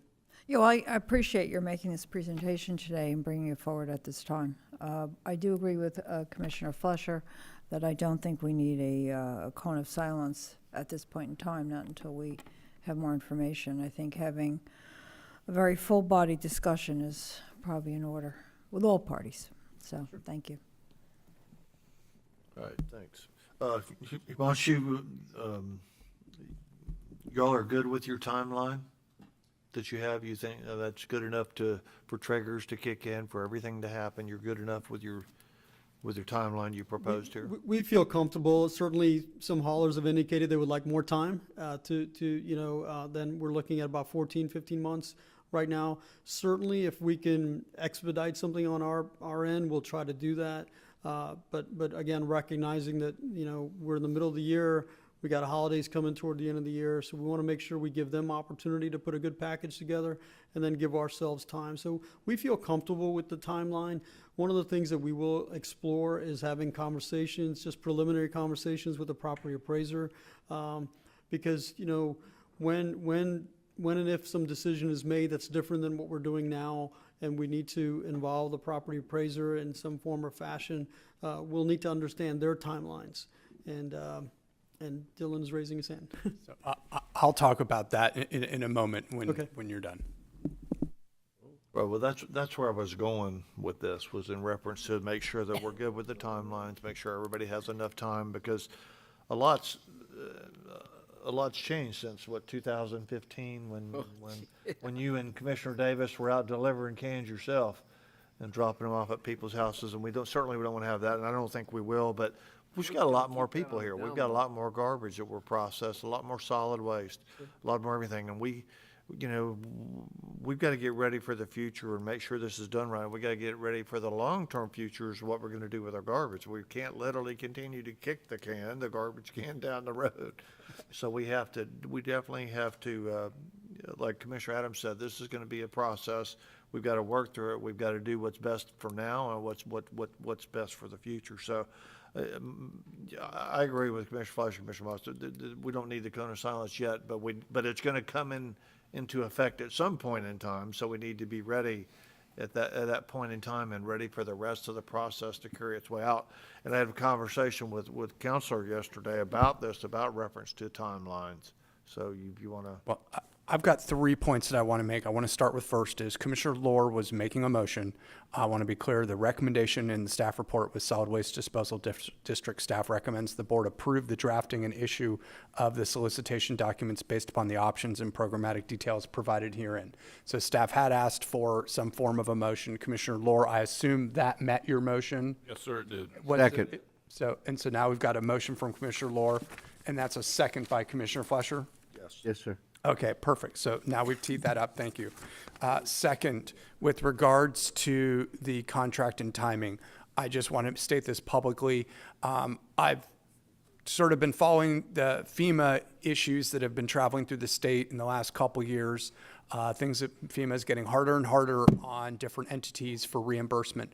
One of the things I recall reading about or hearing about was that if someone was going to piggyback off a contract and get the ability to be reimbursed by that, we might have to specifically name those entities who are entitled to piggyback off this. So just want you to be flexible that if you get a request from the towns or the cities to say, hey, could you specifically list us as a piggybackable, not that that's probably a real word, a piggybackable entity, then we probably want to be flexible with that because they're probably just trying to protect themselves with regards to any FEMA reimbursement abilities they may or may not have. And then finally, to the timing standpoint, if this board were to go to Universal and were to want to put that as an assessment on the assessment roll, there are timing issues. So if you're going to start the new contract on October 1st, 2025, and you want to collect the assessment beginning on the November 2025 tax roll, I'm not arguing for universal or not, or assessment or not, I just want to be very clear, then the November 2025 tax roll, you need to have sent notice to the tax collector by January 1st of 2024. Which means in November 2025, which means in December of 2024, you will need to have adopted your intent resolution. Those take 4 weeks consecutively to advertise. So you need to begin that process in October of 2024 to get it on the November of 2025 tax roll. You're talking about over a year of timing. So I just want you to think about that. I'm assuming if we went to Universal, we wouldn't start in the November 2024 because you would need to start working on that on October this year. But I just want you to be aware of that and think about those requirements of needing to do that. I say that because the city of Sebastian recently went through this process, and I got a call from the attorney from the city of Sebastian in mid-March who said, hey, we want to put this on the assessment roll for November. And I said, you've missed the deadline. And they were really surprised. And that's when they had to go back and kind of figure out what they were going to do for collection of assessments in their contract. So I'm just putting that out there for everyone to hear. You've got a long process to run for your procurement process, but you also have an equally long process, or not as equally, but another long process if this board's going to decide to go to universal and putting it on the assessment roll. And be happy for questions from the board on that issue. Any questions of Dylan? Oh, maybe we should cancel that mountain climbing trip. I don't have a question for Dylan, but thank you for that for sure. But based on that, a question for Himanshu. Is this timeline take into account that timing? If that was something that we were... This was something that we were going to get in more detailed conversation with the property appraiser and make sure we confirm, the process in terms of their due dates. One of the things that we were looking at is that based on a timeline that we showed, that if this board was to make a decision in March of 2024, and so we were able to quickly get a signed, we would award in March 2024 and quickly award, say a month later, have a signed document. That's prior to the July 2024 public budget process and public hearing process, where we normally set the assessment rates. And those assessment rates in July of 2024, even though the trim notice goes out, but they're actually starting to collect money, if you will. From my understanding, that would be the 2025 calendar year. And so the 3 months, 9 months of 2025 would be on subscription, but 3 months of 2025 would be on, say, potentially universal. The July 2024 board meeting, I believe that we would need to set ourselves up so that the board is timeline-wise approving to, if you select to go universal, say in March, then we have to make sure we're prepared to give you a budget for 3 months, if you will, of universal collection that's going to be put on the assessment as a separate line item for 2025. But that's my understanding, and we want to confirm with the property appraiser as to kind of both our budget process and their annual collection process. But we'll get some more information and get back to you. But right now, I do feel that the timeline that we have the timeline. We just need to confirm the process a little bit and make sure we're lined up. But I believe that by coming to you in March of 2024 and some decisions that are made at that time will give us an opportunity to see what we need to do next. Okay. Thought they had one more little can of worms. Now's the time to add the can of worms. What? Okay, yeah, because I just, like I said, my initial question was on the timeline, because here on your timeline, we're getting the update today, July of 23, RFP released October of 23, proposal received 24, and then recommended award for March 24, and then basically a year from now, we would be awarding the contract. I just want to make sure that we're not swaying off the timeline. So as long as you think you're good with that. Go ahead. You must have read my notes. Thank you. Now you can see from over there. But the other thing I want to bring out is the convenience centers. And I want to remind everybody, I guess I don't have to remind Commissioner Adams, how much of a very, very tender subject that was in this consideration the last go-around. Sure. I think it's going to be equally as tender, even if we do have a can in front of every home. I believe our citizens are very much attached to that process. So that's another element in which we will have to open up as to the cost effectiveness of having all of them, some of them, because the folks in South County have the benefit of the landfill, Susan's favorite place.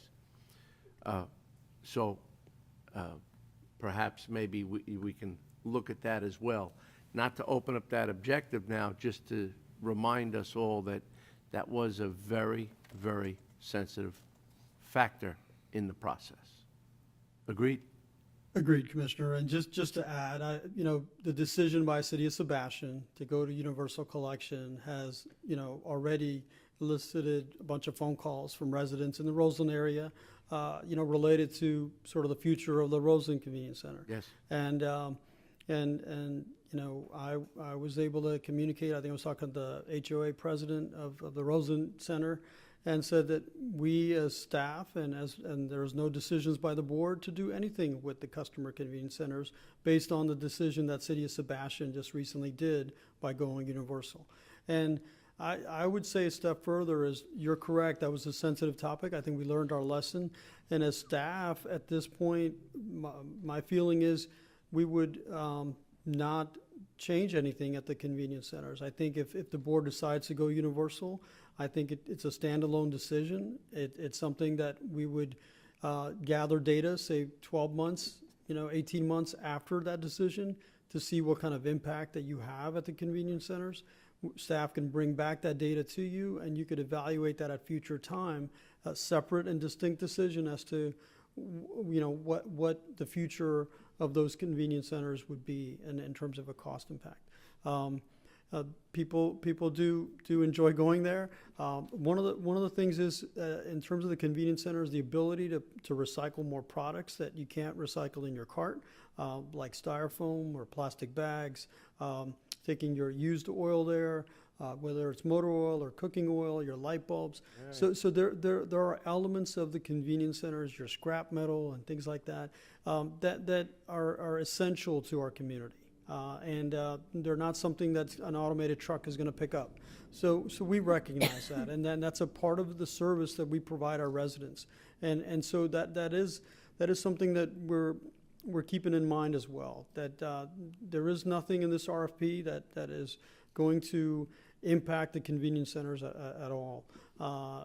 In fact, we'll be coming to you next month with the RFP process for the landfill and the convenience centers, because that contract actually is expiring, due to expire December of 2024.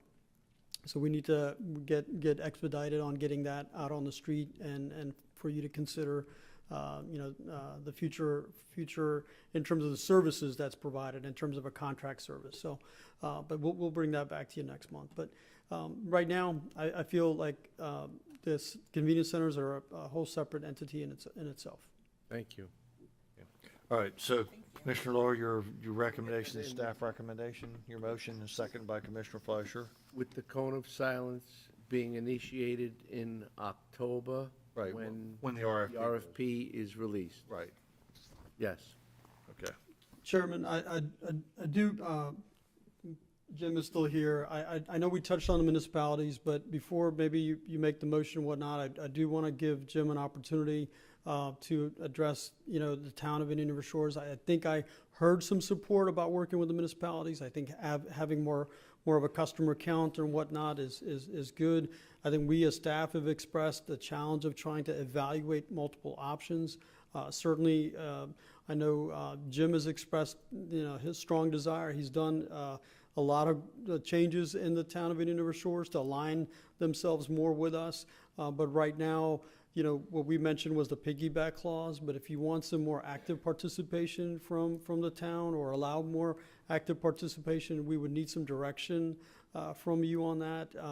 The current setup that we have does not involve any active participation. It's more of a piggyback option only, is what staff has got in here. So I do want to allow Jim to maybe say a few words to you and see if you have any further discussion. Sure, I'm going to open it up for a public comment anyways, absolutely. So there's a motion by Commissioner Lohr, second by Commissioner Fleischer to accept staff recommendation and wait till the cone of silence is in effect when the RFP is issued.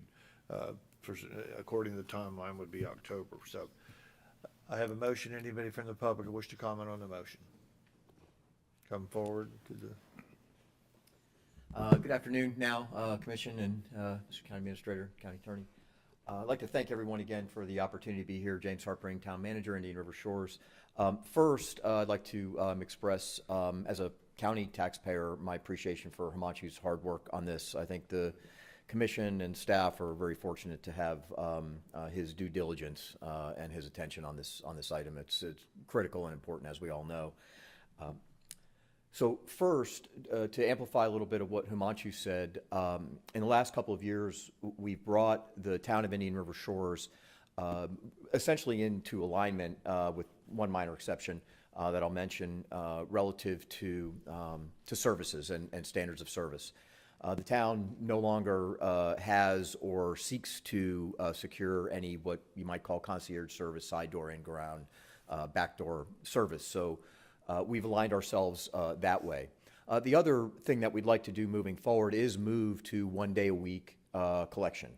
We think it's important for a variety of reasons that I won't belabor here because I know you're all aware of this, all aware of the important reasons that could occur.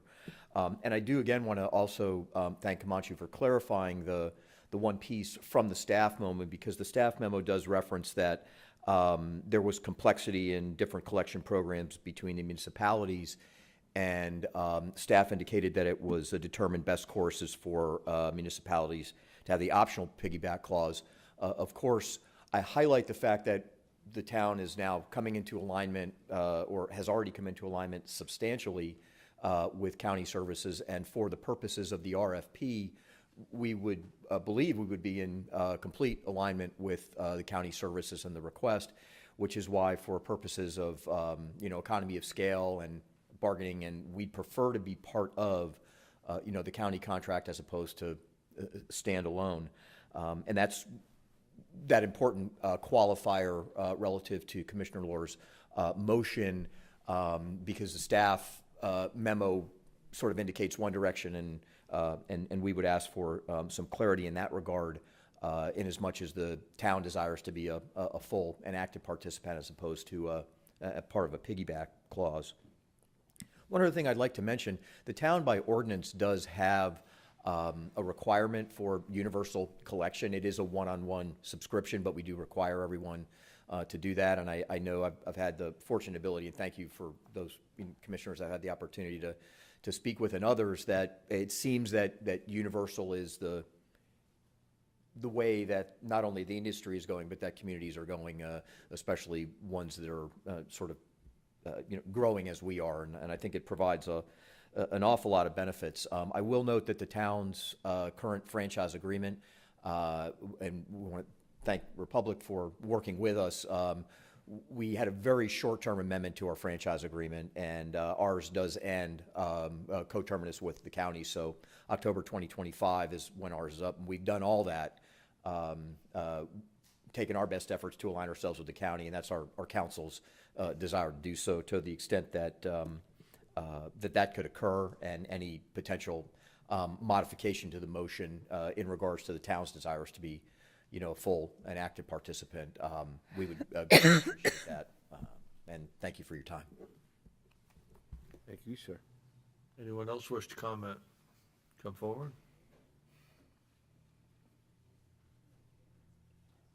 Chairman, fellow commissioners, Jim Kordiak. Can you say that I think that your last contract term was a period of 10 years, and in my view, that was too long a time period. And I think it would be too long a time period again. So I hope that you're looking at something shorter. The industry is constantly in flux. They will tell you it's constantly in flux, both in the area of garbage and particularly in the area of recycling. That changes almost every day. So I think you need to allow yourself a little greater flexibility when looking at that issue. I might say again, it's good to see Himanshu and Commissioner Fletcher. We've worked together actively in garbage and recycling. Their head is still in the game. Your disposal on a regular basis of my garbage from my home is a critical resource to me. Trust me. and you be forlorn if it didn't happen that way. The fact that you may have any impact on raising that price by $1 or $2 has of little concern to me, and I like to think that most of us want to do the right thing, and whatever you decide that would be may or may not have a mild impact on your costing, but it's already a cost-effective resource, quite frankly, compared to so many other things that we deal with. I might just comment that that your recycling center, which is I think a 4 or 5 county recycling center, is very big.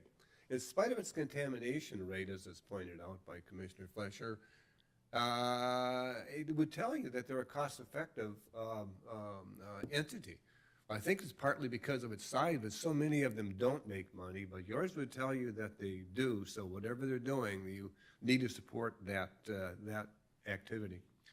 I might just comment just too that I love your convenience centers. I get there a lot. It's a critical resource. They're all over the county. I can always find one. I don't care if it's bacon, grease, or batteries. You always have an opportunity for me to responsibly get rid of those things, and it's always a busy place. It could be 90 out and sunny, and still people are lined up to get rid of their cardboard boxes. So I certainly appreciate what you do there.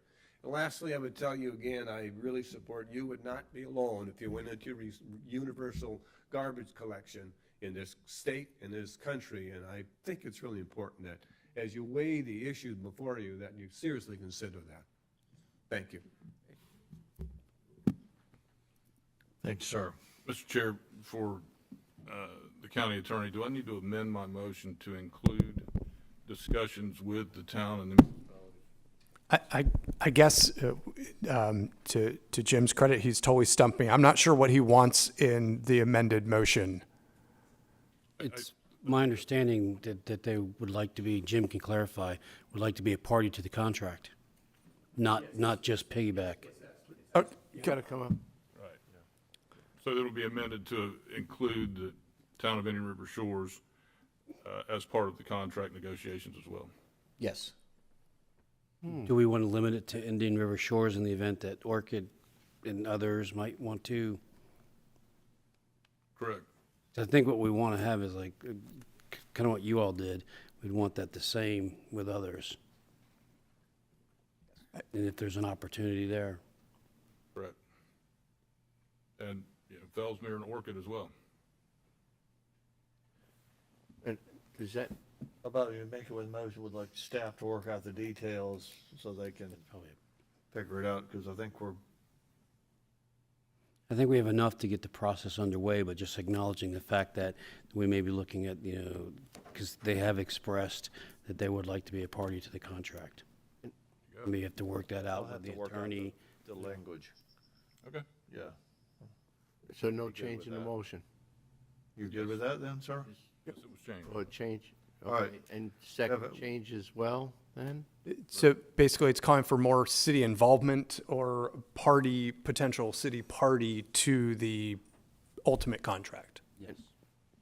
And not just for Indian River Shores, but for Others that may want the to. others as well. Maybe other ones, so. Does that mean, Counselor, hypothetically, that Sebastian could actually get into that during this ride and change it to a tax bill scenario? Well, the city of Sebastian's got their own contract right now. Right, I no, can't I know speak they to do. what they've made their arrangements as part of their contract. What I'm hearing as part of the discussion here is you want staff to have the ability for our city partners to basically be parties to this contract. Correct. Question for, I don't know who at this point. Does that, but we're still going to limit the RFP to the 4 options you put here because we don't want, based on what you just said a few minutes ago, the goal is not to put out 700 different options. If they want to be a party to this contract, they would need to align their options to the options that we just presented. Correct? Ideally, Commissioner, yes, that's what we feel Town of Indian River Shores has done that. They've aligned themselves, with us, with once a week service. The only distinction would be the subscription versus universal, whatnot. But the Like if idea. Fellsmere or Orchid wanted to, would need to align with this. And if they didn't want one of those choices, if they wanted something else, they need to go out on their own. That, in Simply theory, put. simply put, that's the idea, but if, one of the things that, and it's public information in terms of Orchid's request, Orchid had actually proposed and provided sort of a standalone attachment to our RFP, where they were basically asking for their service criteria. Because, for example, they don't have yard waste collection in the town of Orchid. They have no interest in having yard waste service in the town of Orchid. So they wanted, twice a week, maybe they may go down to once a week, I'm not sure, but they wanted that concierge service, and they provided an attachment that says, can you just put that as an appendix, that the town will choose the same hauler as the county, but that hauler will provide But, so my specialty service. concern with that, not to interrupt you, but my concern with that is then, again, they're going to be looking at what the people that are responding to the RFP are going to be looking at. Well, what if this is what they choose? So our rates are going to be impacted by that choice, which is not in any way discussed as our choice. So I'm fine with where That's you what guys we want to saw go, the but complication. I would prefer that we put the parameters that if they want to participate, they come under our 4 options, and if they want something different, like it sounds like Orchid does, then they can avail themselves of the piggyback clause. I'm It just would be a worried about us hybrid. getting messed up by other people. That's the direction we're looking for today from the board, is to kind of, because we saw the inherent complication, with that process. Ideally, having more customers would afford everybody an opportunity to maybe get lower pricing. But Commissioner Adams, you make a point that if it's going to impact our residents, a decision whether or not Orchid is in or out, if they can choose to get out of it, even though we go get pricing for it, now the vendor says, now Orchid's not now willing to go forward, our price is different. So we don't want to overly complicate this. So the RFP process would definitely need to be very clear and cut as to how that decision, this is an RFP by the Board of County Commissioners, the Solid Waste Disposal District, if you will. And so your decision is the predecessor, if you will, as to what occurs. Commissioner Lohr, is that, it was your motion, for clarification purposes, is that kind of what you intended? Yes, Okay. ma'am, it is. Okay. Everybody's good with that? Yep. Sir. Everybody's good with that? You all good with that? Okay.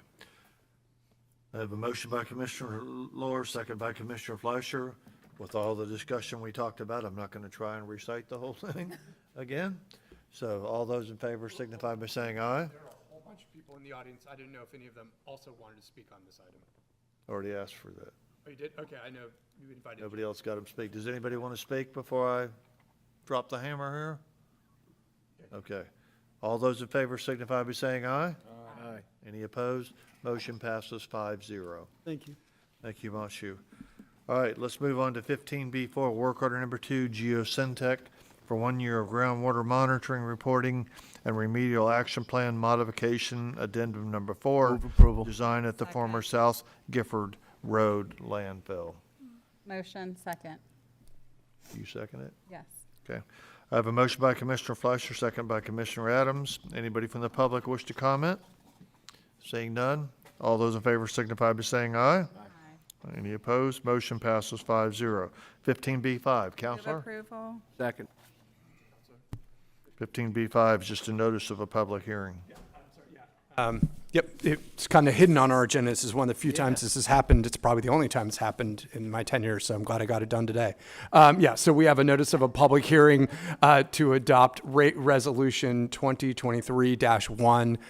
This is actually a SWID public hearing item that'll be under SWID matters at our next Board of County Commissioners meeting, which will be on August 15th, 2023. And with that, I turn it back over to the chair.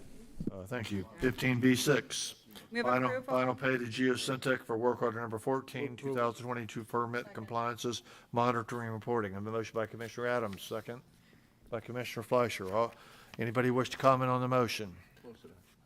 Hearing none, all those in favor signify by saying aye. Aye. Any opposed? Motion passes 5-0. All right, Commissioners, our next meeting will be Tuesday, August 15th, 2023. And before you leave the building, if we could get a staff picture with Mr. Reingold and the commission. Absolutely, without a doubt. Thank you. Without a doubt. So the next meeting will be Tuesday, August 15th, 2023. And tomorrow, we'll be here again bright and early at 9 a.m. for the budget workshop, and lunch will be provided. And we'll see how long that takes. And then on Friday, hopefully we won't go into Thursday, but Friday, we have the State of the County address at the IG Center. I hope everybody's attending. And after we get done with pictures down here with Councilor Reingold, if we could be up at stairs for the executive session and say it's 12:51 now, if we could be there by 20 minutes? 20 minutes, so 10 after 1 for the exec session. With that, I'll deem the Mr. meeting Chairman, Mr. adjourned. Chairman. What? I don't believe you could end the meeting because the executive session is part of this No, it's meeting. actually separate. Are we going to separate? It's totally separate. Okay, hit it. I can do it, yeah. We'll do it upstairs. All right. Just wanted to. I already checked on that.